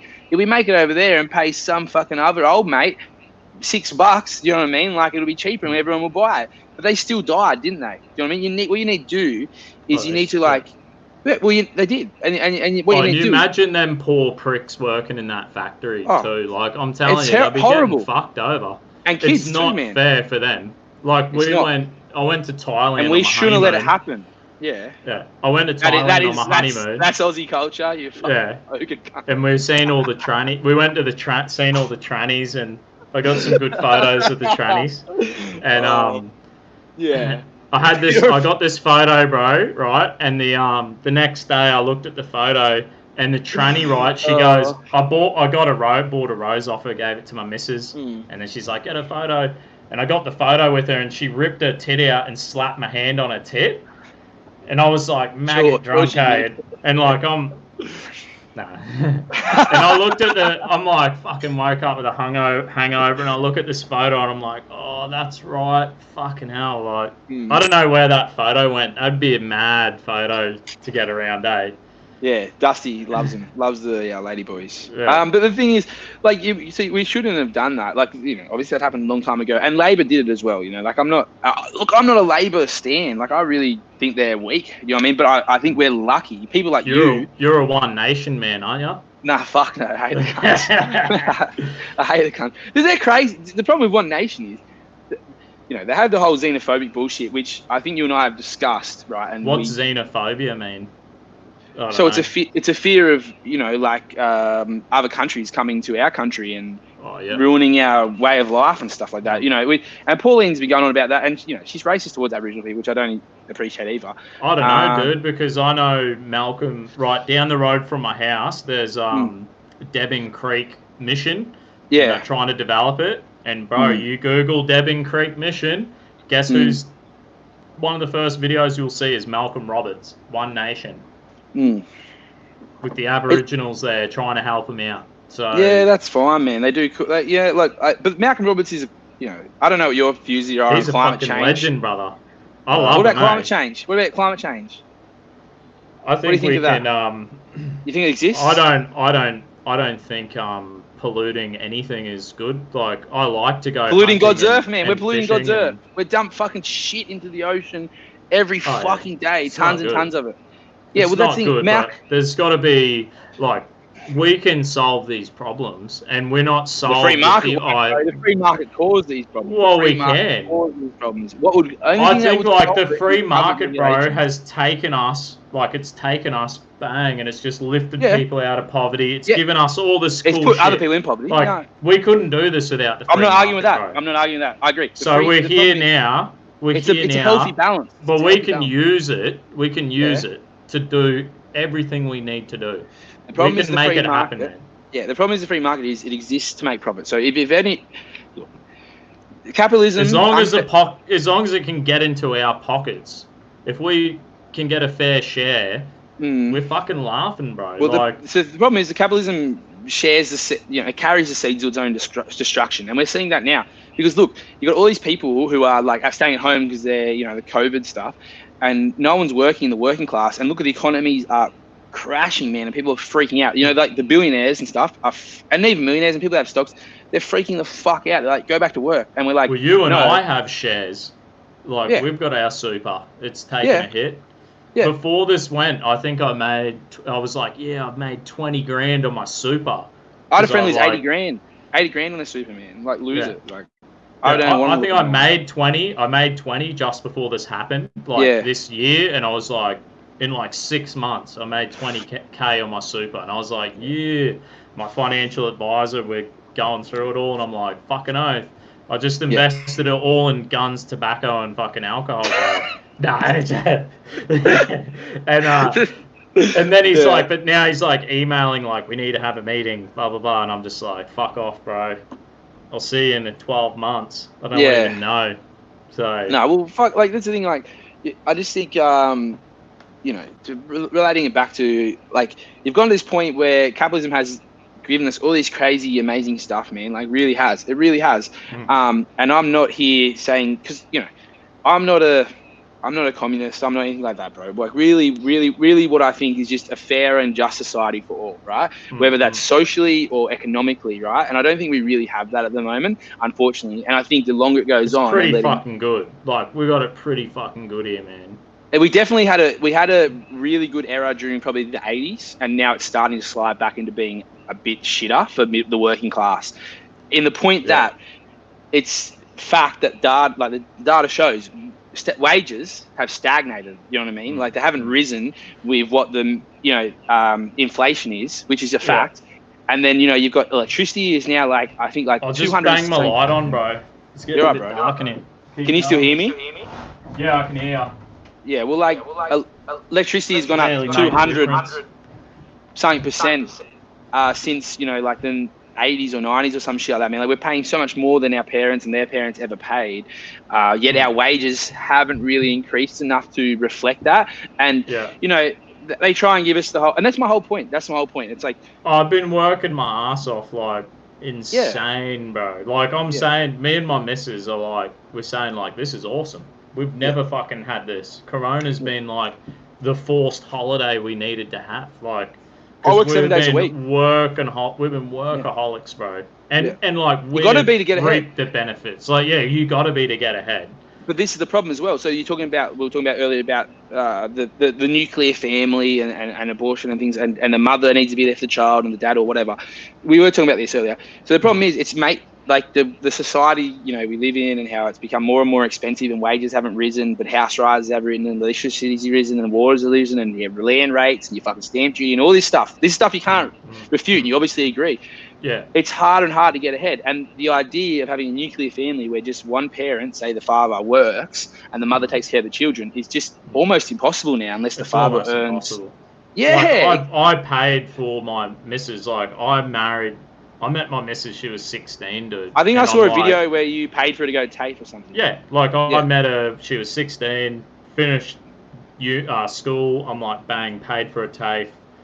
It was like $3,000. Then she wanted a diploma, got a diploma, then went to uni, finished uni, helped her. She worked part-time as well, and like that was an investment into our lives, because I proposed as soon as she's 18, married when she's 19. So we've been like, I was like, I don't want to wait. I know when by the time you get your degree, you're going to want to work a few years, use your degree before we have a family. You know what I mean? And then I'm like, I don't want you to be 30. I want you to be, 27, 26, so that when we go to start a family, I want to have 5 kids. You know what I mean? Like, so that's education is an investment, Yeah, it is a huge investment, bro. And I'm a concreter, so I'm like, when I was working 2 jobs, she was in uni, she was working part-time, we were volunteering heaps, we fucking had people living at our house for free who were helping them, just like the community, and like, brother, we're fucking just like, you reap the benefit of it, but like, we did it, we had the plan. We fucking outworked it. It's not easy. You got it's not easy, and it should be easy to make it. This is my point. We agree. It should be easy. Our government should be making it easier to get ahead. Why aren't they?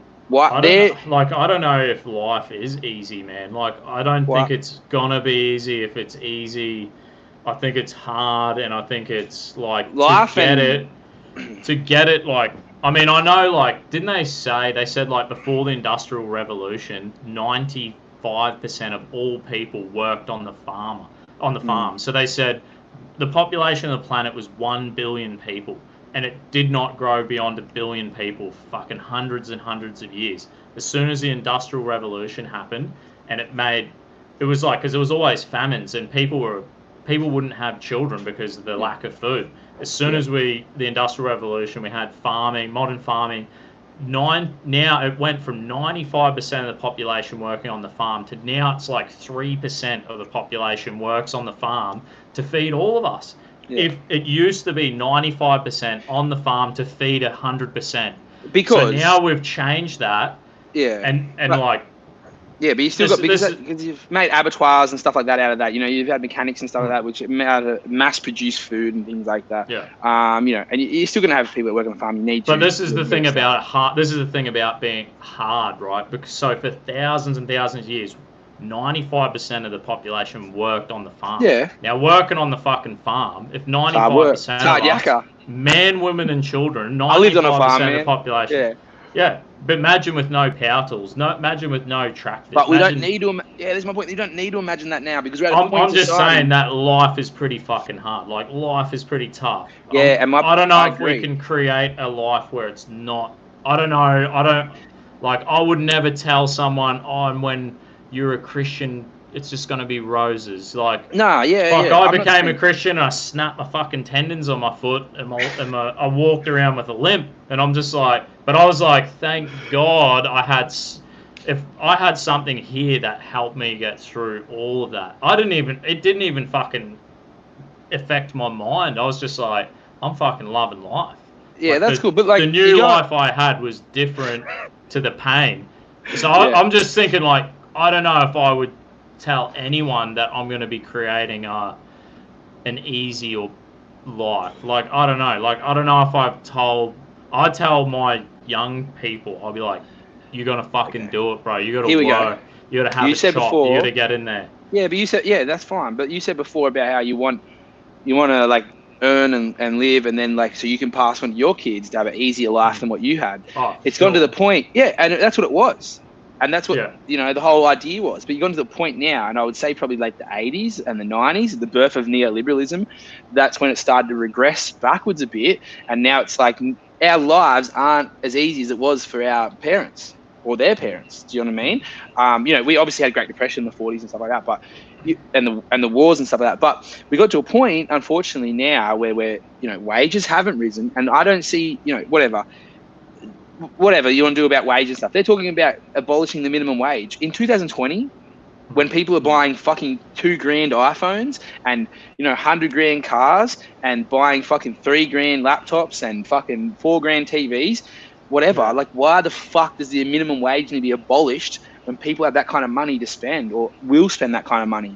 You know, like it's silly. That is capitalism and greed, really. But the thing is going like, overdrive. I bought this phone for $280. You know what I mean? I think and then now it's worth $200, and you can buy one very similar for like fucking $80, and there's not a lot. There's not a lot of difference to it. So the thing there's is, still people buying $2,000 phones, man. There's still. But this is the thing, bro. Like they've said, they've said like since feudalism and like that old system back then, 200 years ago, they're saying now a person on the dole in a Western country is living longer, healthier, better diet. With this thing in their hand, they are living better than the King and Queen of England, bro. Like, it's just a fact. It's like a fact, bro. I could be on the dole. That's because of medicine and stuff, man. That's medicine, everything. Like all antiseptic's the greatest invention of humankind. But you got that's changed. That antiseptic just changed the whole world. That does like change. It does change the fact of like where we're going and then how much money we need to live. And like, if I can have this thing and spend $100, and I have this fucking powerful supercomputer with the access to the whole world, it's just unimagiable. Like, fuck, when I was in finished high school, this thing didn't even exist. Me neither. Like, I think I had we had the first fucking smartphone. Yeah. And it's just like, I got like the share app on my phone to buy shares. I showed my youth boys, I'm like, boys, look at this. You can buy shares. You can buy some Bitcoin. This is how Seek works. This is all the training places. Yeah, this is my point. This is where you can upskill. Like, I'll lend you some money, bro. You can pay me back. Get the fucking job. Get that shit car.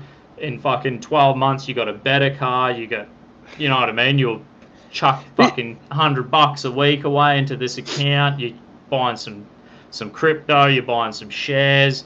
You know, you kind of... And I'm like, I'll say, get an ABN, start a little side hustle, whatever you want to do, boys. I'm like telling them, I'm like, you can fucking do it. And they'll be like, yeah, fucking oath, mate. Like, and they are. My youth boys, bro, are fucking making more money than I am now.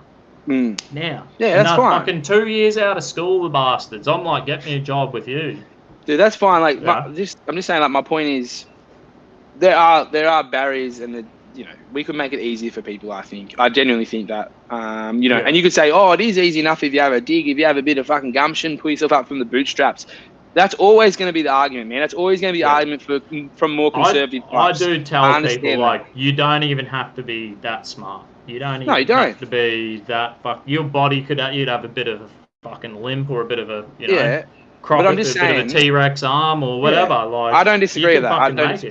I don't disagree with that. But what I'm saying is, the amount of taxes and stuff that we pay in such a wealthy country, I think that we should have more things in place to help lift because the working class is going backwards. I think we should have things in place that help the working class get ahead. So you don't have to, get a fucking loan to buy shit, man. Like, I think the talk of abolishing the minimum wage in 2020 is just crazy. But if like, say you're on the dole, right? Say if I'm on the dole right now, and they pay me $277 a week, right? Yeah. And then they go, right now, you're fucking unemployed. You're going for work for the dole, and you've got to volunteer 24 hours a week. It's like them people are on less than the minimum wage right there. Yeah. Just to get that dole check. You know what I mean? But that's because they're getting... Yeah, well, that's because you can't do work for the dole unless you've you've been on the dole for a considerable amount of time anyway. But that's a different argument. I wonder if there was like we could create... I mean, jobs, this is where it gets a bit... Yeah, we could create jobs, and we could be like, with the minimum wage. Like, I know when I was in America, and you go, there's valet, right? You pull up at the hotel, there's valet. Yeah. Old mate fucking park your car, another dude's taking your luggage up to the room. We don't have that because we have a minimum wage. So that fucking Mexican bloke, or that fucking crackhead dude, that Bogan fella, he's standing there and he's like, yo, I'm on $6 an hour because I'm just, whatever. He's fucking wanting to, whatever. That's where he's at. You know what I mean? But he's got $5 an hour, and he's a valet driver, or he's taking luggage up to the room. And like, if they introduce a minimum wage, them jobs are gone over there. Like, that's a fact. Not necessarily. Like, I don't. No, it's not though. It's not, because there's proof in like states where they have raised the minimum wage. It's actually increased business, because you look at it this way, man. Think about it this way. more people have money to spend and shit. Yeah. Exactly, bro. Exactly. So like the fiscally conservative argument is that, oh, you have to, because who are you taking money from? You're taking money from the richest people to give to the fucking working class, and then the working class have more money, and the working class is going to filter that money back into the community, and it circulates. Whereas if you're just going, okay, we're paying them $6, but maybe we could pay them 15, but we'll keep the 9. Where does that 9 go? The 9 just gets fucking hoarded. Do you know what I mean? It goes to rich people to get hoarded. If you give the $9, but back, how many rich people have money? Like, if, say, So tomorrow I go, yeah, this is the thing. If I said to you tomorrow, right, brother, 10 million, bang. Yeah. Now, are you just going to sit it in your bank account and just spend it? Or are you going to invest it?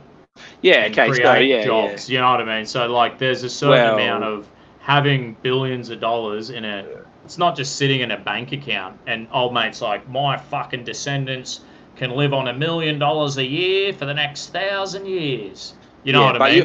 But they're not spending 100%. Yeah, but 100% of their wealth isn't creating jobs. Most, like, I know the most wealthy people I know, bro, dead set. They like, dude, do you know how much money? Cards. Do you know how much most money? of them I know live on credit cards, and all our money is invested.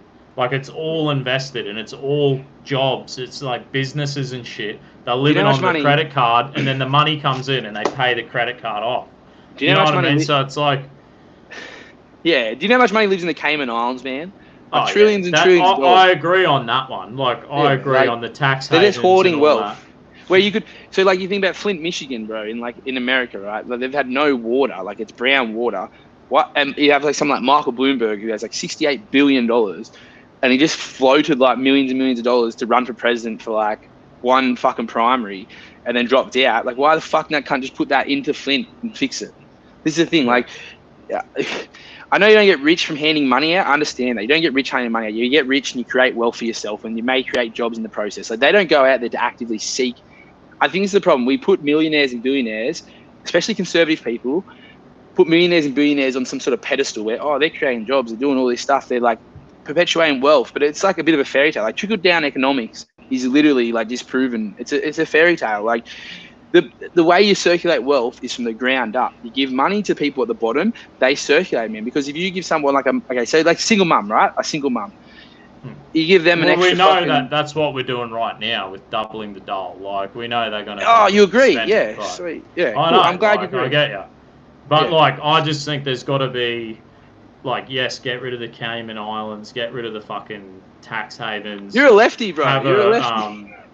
I think most people agree on this. You know what I mean? So it's like, there's got to be a certain level of taxation where it's like, you know, we're not letting fucking Google pay no tax, or Facebook's not paying no tax. Like, you know what I mean?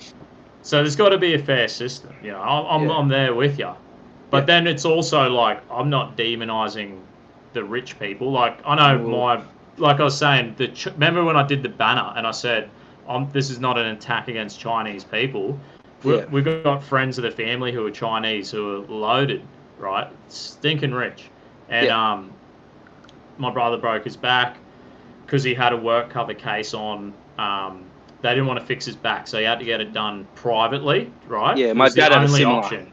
Yeah, so he was like, he's like, fucking, I'm gonna kill myself. I'm fucking done with life. And we're like, fucking hell, so he had to get private health, have it for a year, and then it was like, I don't know, 12 grand to fix his back. You know what I mean? Yeah. So we all chipped in. Friends of ours who were loaded, they were like, oh, fucking, can Ben come and chop this tree down, right? Chop this tree down. And they said, I heard your brother's back's fucked. And they said, oh, do you want to mow the fucking we'll sack old mate and you can have his job. And it was like 2 hours a week. I think they said he was doing a shit job. They weren't happy. They like would prefer to give you the opportunity to earn the money. Yeah. Gave me the opportunity to 2 hours a week, you know. And I literally, bro, I had to go. I went to the bank. I got a loan, paid for his spinal surgery, the repayments for the surgery was the same amount of money I made from mowing the lawns. And these people came out and gave $2,000 towards the surgery. Like, fucking, that's just amazing generosity. Yeah, like, that's even good, bro. even our own family, some people of our own family didn't put a dime in. Yeah. You know, who are wealthy people of our own blood, just didn't care. These Chinese Australians, fucking great. Like, gave me an opportunity. Like, how good's that? Yeah, sick. It's and pretty that's amazing. And that's the thing that, like, I think that is more common than the other side of where, like, people come from a different country and perpetuate, you know, violence and problems. And that's the problem with, like, you're telling me all these positive stories of interactions with, like, you know, immigrants, yet you go to a Reclaim Australia rally. Like, you know what I mean? Like, I took my Aboriginal kids, my youth kids there with me. Like, I have a heart for them Aussie patriots. I got like, as a Christian, my idea is, you know, Jesus said, go to all the nations, right? Teach them the good news, like, make disciples. So, bro, I got a heart for white Australia. I got a heart for my people. I got a heart for Aboriginal people. I got a heart for the nations, but I care about this nation. I care about them dudes that fucking Reclaim Australia. Like, I had, we were there, me and my Aboriginal mate. There was fucking skinheads, bro. Fucking tattoos, skinheads, spanders, spandex. People like that. Brother, I went and spoke to them. I went up to them and I said, tell me what you believe. They believe in Darwinistic, fucking social Darwinist, racist, crazy shit. I said, brother, I don't agree with that. I'm a Christian. I shared in my testimony. I was like, one of them was in a wheelchair. Can I pray for you? My young Aboriginal dude, I gave my phone and he was filming like Antifa and shit. He come up, the skinheads are like, oh, is that your brother? I said, oh, no, it's just my mate. And then he's like, oh, hey, all the skinheads, bro, shook his hand. How you going? Hey, mate, how you doing? They were polite, nice. And, like, do you know what, bro? If I didn't go there, I wouldn't have had that opportunity to speak to them people. There was another dude, an Aussie veteran, big fucking dude. He's standing at the fence, Antifa screaming at him. He's like, I'm not fucking racist. I fucking took a bullet for this country.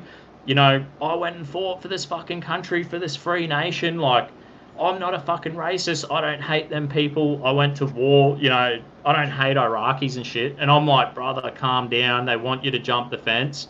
You'll get your ass arrested. You're going to make everyone here look stupid. And he's like, fuck you, cunt. And, like, I don't know what he said. He's like, fuck these Muslims. I'm like, brother, it's not fuck the Muslims. Like, I'm a Christian. Or he said, like, fuck these Arabs or something. I'm like, it's not the Arabs. Like, it's an idea. Do you hate the idea? He's like, fuck the religion as well. You know, I'm like, I'm a Christian dude. And he's like, fuck your religion, you know? And, like, he was going wild. And I'm like, you got to calm down, bro. Calm him down. Then we finally got a chat going. Then I got to fucking share my testimony with him. I got to pray for the dude. Like, awesome, man. Like, mad. You know what I mean? And he's like, fully calmed down. Didn't jump the fence. Didn't get arrested. Got to see something different. I got to share a fucking speech like I told you today about the bringing in immigrants who, like, don't just bring in just one group. Bring in a variety of different people. And, you know, I had like the idea. I'm like, if we bring in just Muslims and in 100 years, bro, if we become a majority Muslim country, this is a democracy. They will change this nation. If Christians, like I did that video the other week, the great replacement, Christians are having more children. Brother, all the Christians, when we get a vote, we will change this country towards our belief system. Well, Scott Morrison's a fundamental Christian, man. Scott Morrison's in there. He's fundamental, and he's doing a fucking terrible job, bro.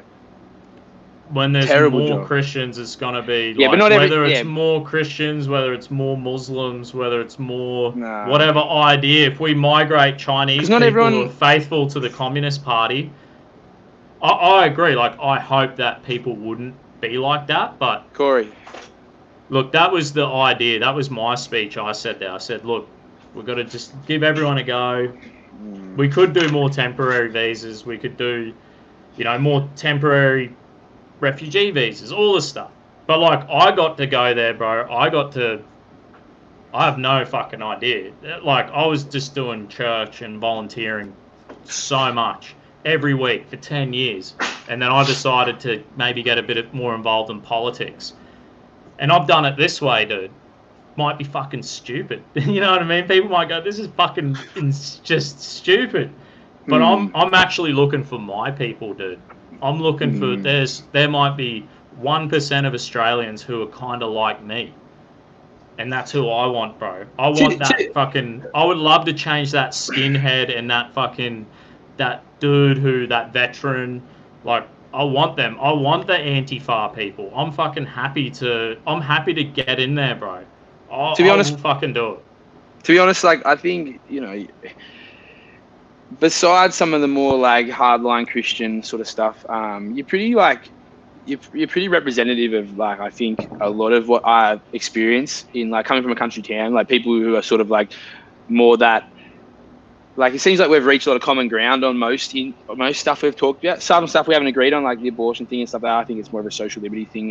You get your choice and whatever, and same as same-sex marriage and stuff like that. But you've bring back shotgun weddings, bro. That's the solution. Yeah, well, you know, that's your ideal, but like we've agreed on a lot of other stuff, you know. And like I did say to you before we started this, I said we probably will agree on a lot of things, because I don't think you're extreme. I think you got some shitty views, but like I think you're not extreme, and I don't think I'm extreme, you know. And like I think the main thing is that we need a sort of the whole right left thing, you know. Like I just think if more people just walked their own path and didn't impinge on other people's things, it'd be a lot better. And if you have your views and whatever, whether they're views of, you know, this is Christianity and this is our culture, or your view is more like, well, you know, I'm progressive and I think these things, because like I said, the world is changing. The world has changed from when the New Testament was written or whatever. Like it's changed. It's insane to think it hasn't. Do you know what I mean? Like we've got phones. You're pointing the phone out. Like they didn't have that back then. You got all this stuff, information. But this is like this is my tool for Christianity, bro.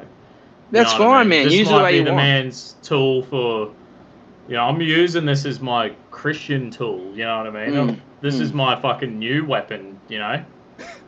Yeah, but not everyone uses it that way. Look, I just think you got to be clever. Like, you know, I think you got to be clever to a certain point and be fair with the way that, you know, we push forward and stuff like that. And, you know, we talk about Israel. Did you see I actually had on my website, I've got the Dusty Bogan shotgun weddings on there.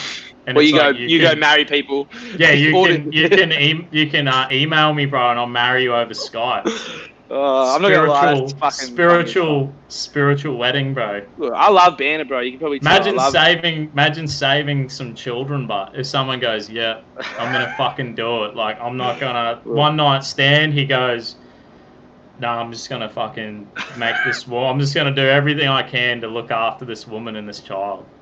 Like she's gonna be happy. I'm gonna look after this baby, and I'll be like, brother, I'll marry them. Like how fucking good would that be? Not for everyone. I just want to be practical, bro. Like it's not for everyone. If I don't, that was my answer, but like that's my answer. Like that is my answer to the abortion issue. Like use your I can only tell you to voluntarily do. Then you're putting people into your freedom. You can use your freedom to do it, man. Like a man can take the responsibility. If you loved her for 3 minutes. You can love her for your whole life, bro. Like, you can do it. It's in the heart, man. Like, it's just in here, dude. I don't know, bro. Like, we don't have to be fucking... It's not easy. It's a lot harder to be, like, you know... I live this way, man. I'm telling you, it's good. It's not easy, but it feels fucking good, bro. It feels good. I don't know, bro. I don't know if we're going to agree on that, and that's fine. You know what I mean? Like we've reached. If you ever have a one night stand, bro, and you get Dusty shotgun wedding, we'll do it, bro. Hooked up. Channel 9, the fascist Channel 9. We'll get him to come and film it. I wouldn't say they're fascist. They're more like a neoliberal kind of. Neoliberal Channel 9, bro. Well, what neoliberal is like gives you the appearance of being like, oh yeah, we care about these issues, but really they don't. They just care about the status quo and their own personal exactly, and wealth and stuff like that. You know, because that's the thing. Like I said, when you have Australia Day chats and whatever, Channel 9 are, you know, super, and Channel 7, they're super guilty of not giving a voice to like Aboriginal people. Like, do you know what I mean? Whenever I have Australia Day, dude. Like, I made the effort to be like every Australia Day. Like, I want to keep Australia Day, but I think we've got to change how we celebrate it, and how we do that is we say to Aboriginal people, I want them to be as proud of Australian anthem and flag as I am. Like, I want to be able to encourage them in that, and then for me to be able to take that Aboriginal flag with them and say, bring it with us. You know, let's come together. Like, I don't think we need to change the date, but we can. If Aboriginal people feel the pain there, we can change that. Like that. You're a lefty. You're a lefty, bro. But I don't want to change Australia Day. I love Australia Day, bro. I love Australia Day. You're a lefty. Yeah. I love what Arthur Phillips wrote and like his statement and the vision of Australia. Like, I love the British, bro. I love my heritage. I love.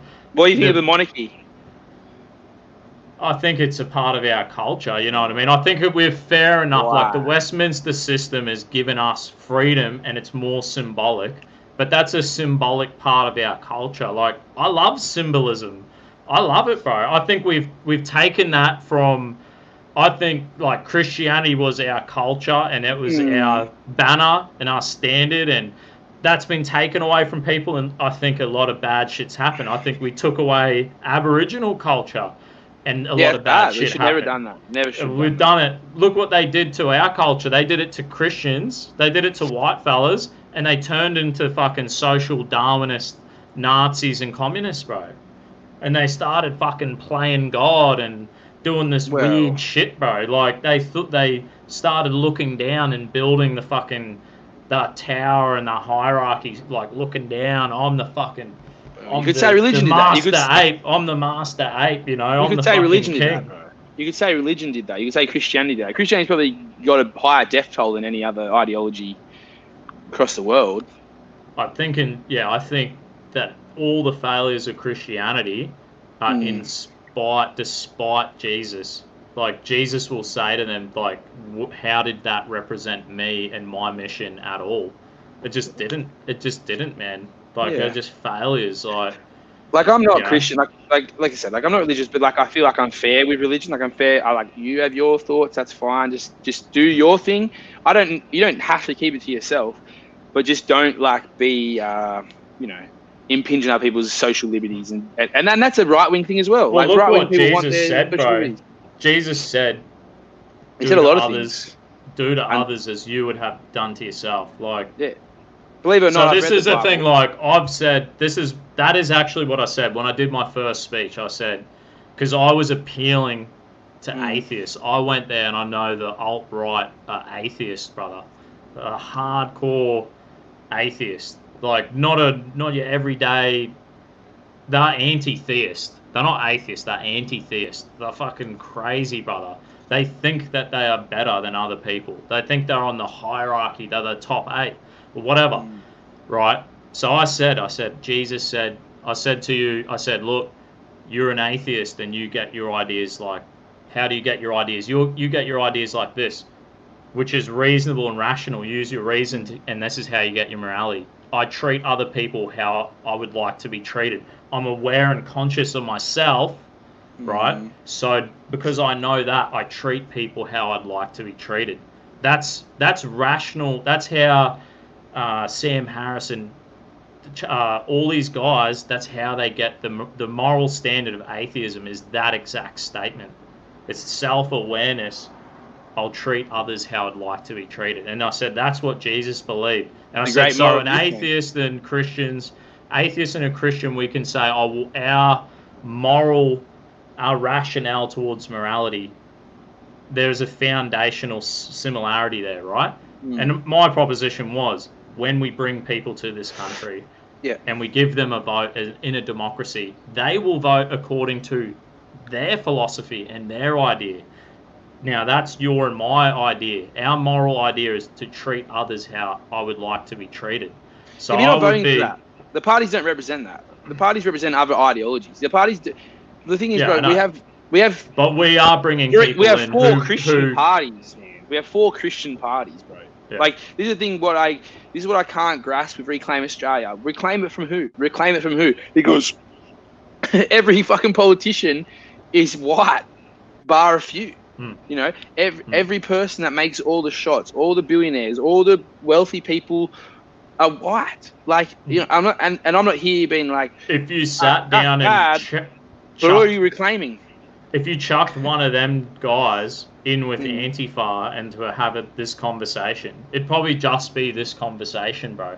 It'd be the things we're talking about reclaiming. It'd probably be the same concerns you and I are worried about. And it manifested that way. You know what I mean? And I was fucking so keen to get down there and to get amongst it and to be a part of it and to do what I did. Because I know what I did, bro, when I was there. And if it happens again, I will be there, man. If you see me, if there's Australia Day rally, bro, right? Yeah. I'll tell you this.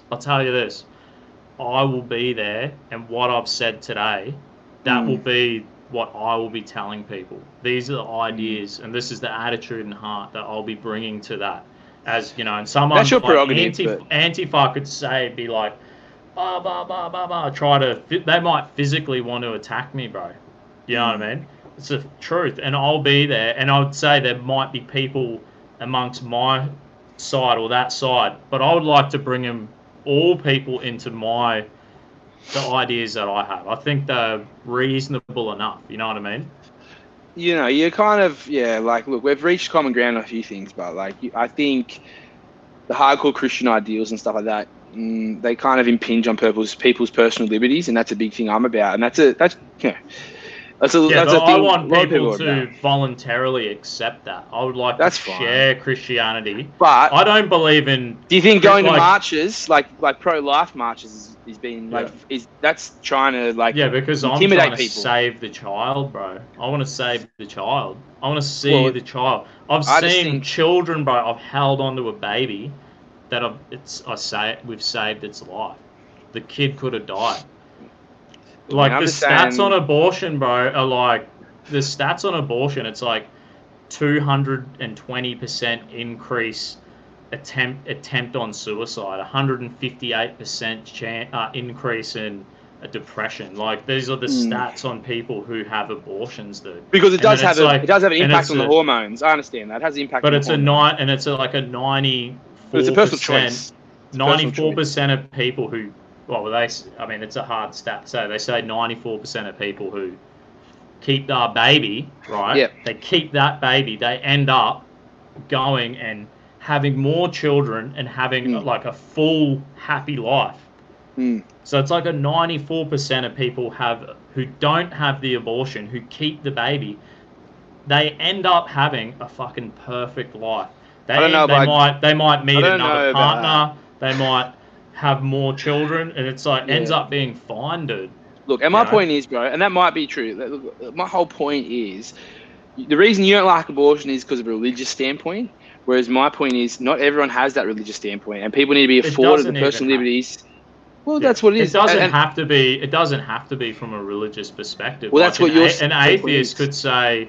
An atheist, I could create a model and say, well, Joe Blow, atheist. Bang, bang, these are the ideas. You say, well, we're fucking highly evolved pond scum, 0.0 chance that this ever could happen. It's literally a miracle. And here we are destroying this miracle, because you could be an atheist and be like, life is a miracle.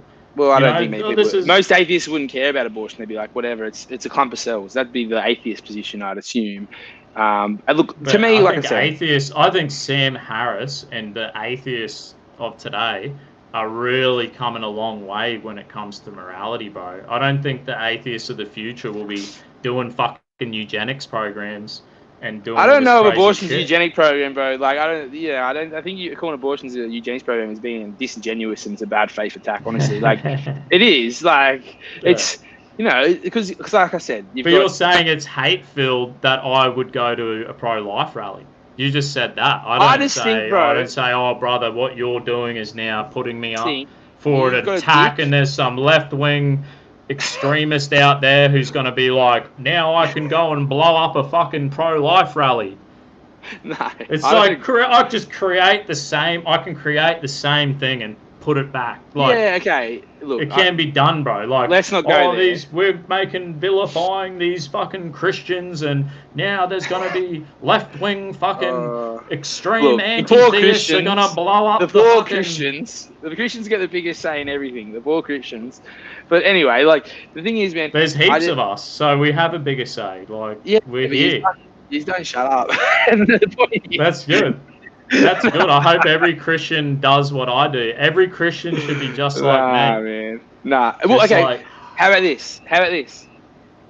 Like, I did want to talk about the... Like, we talked... I care, bro. If this is the reality, bro, and we're heading towards the cliff of eternity, and I could save you, brother, I would fucking try to save you, bro.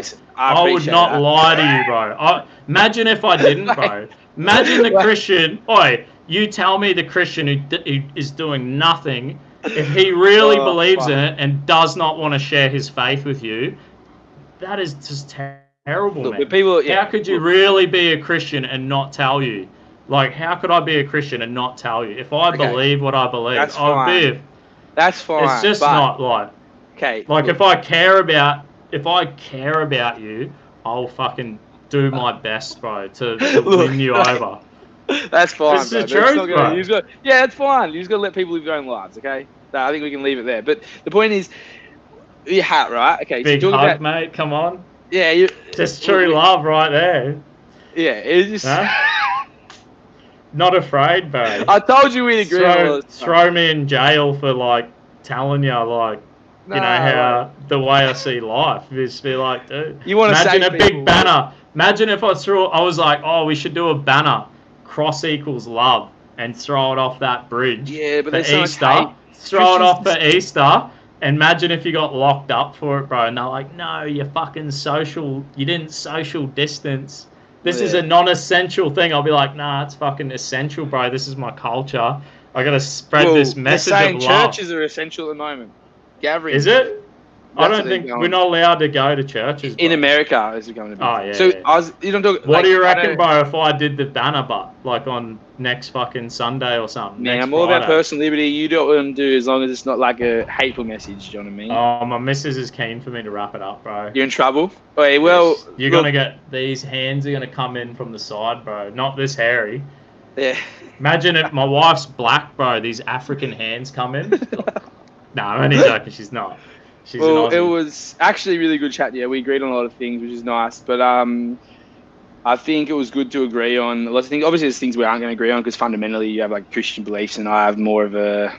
You know what we should do, agnostic belief? You got to come on and we should like read a few articles and just like you can show your side. I show and like a few good conspiracies, like the white hat one. Fuck, that'd be funny, man. Did you see my one on the Hollow Earth? It's fucking. It's awesome. I watched a couple, but not. I love it. Yeah. Well, let's do that. Okay, I will. Let's do another one, and we'll talk and stuff like this because obviously this has gone on for, and we didn't really script anything, and we kind of. I wish we didn't talk about abortion first. Yeah, no, it was good, and like I said, there's things we're not going to agree on, and there is things that I knew we would agree on, and you're gonna be doing this soon, mate. You'll be running around. Buy one of these. Nah, because I don't. I hate Trump. I hate Trump. He's a fucking idiot. He's a fucking idiot, bro. And he's the worst thing that's ever happened in that country. Make Australia grouse again or something, you know? Nah, because Australia. When were we ever great? Make us great now. We are, man. We are great. We're gonna make it great. Like it is great, and we're gonna make it great. There were people who have done bad things, but let's get rid of the liberals. Let's get rid of the liberals and make it great, bro. I don't know. We got to. There's a lot of work to be done, bro, and we got to be in for it. You know, you got to be in there. We got to figure out this is what we do, right? And this is the reason I come in and talk to you. And I did, if people like yourself and myself, you know, we have different ideologies, but we can probably find common ground and find a place, and we can get more and more people in this common ground. We can work together, mobilize, and set a path. You know, you don't have to agree on all the identity politics, the abortion, the same-sex marriage and all this, because that's identity politics. I mean, that's just that's important, but it is a bit of fluff when it comes to the real message, right? The common ground. And we could mobilize and work together and create a society that works better for all of us. Like you said. It's just Karl Marx conflict theory. That's all it is, bro. It is, man. He Marx is did good, like bro. heaps Marx of, is good, man. bro. It's just the sociology. Sociology is like the self-fulfillment of Karl Marx's fucking conflict theory. I don't They just make it, bro. They just make. I could make that shit up. I could just fucking write it up. Like I could just write it up, start my own university, or start this wing. I'm just create this self-fulfilling, fucking. It's You know just what I've story. realised, It's just story time, bro. I love Dude, story time. I love a good you're- story. You know what? You're more like the Christian left, bro. Honestly, you are. You're not like a right wing fash dude. You aren't. I don't know. Even watching your videos, you I'm kind of just like a portray Christian, that. bro. I'm Yeah, just I a know, Christian. but- I'm in for the fight. I'm going for my people, bro.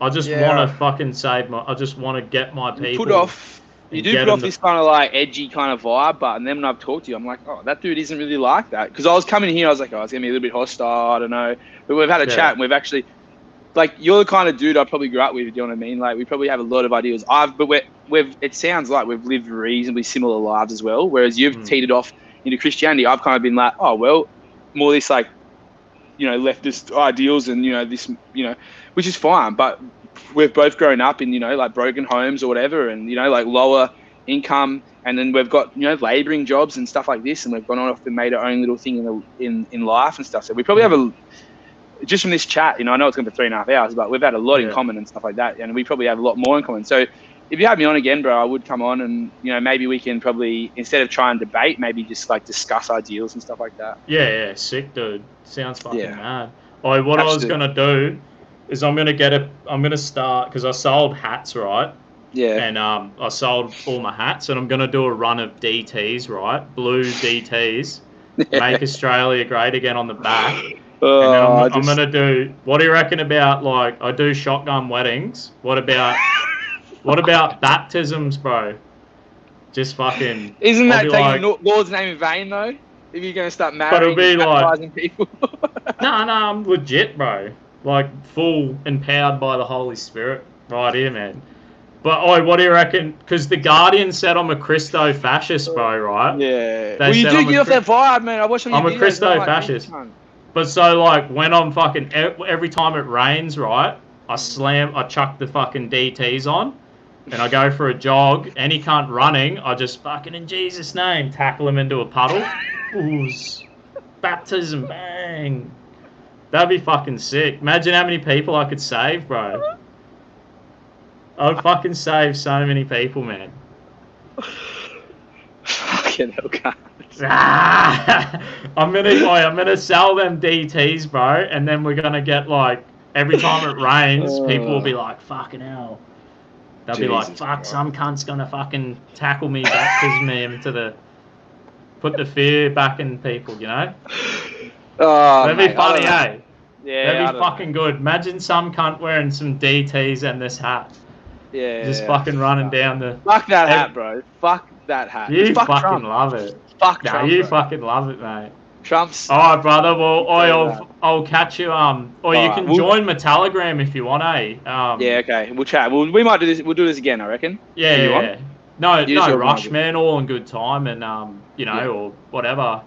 And trying to get to. Thanks for coming on. My pleasure, mate. Thanks for having me. See ya. Yeah. Catch you, brother. All right.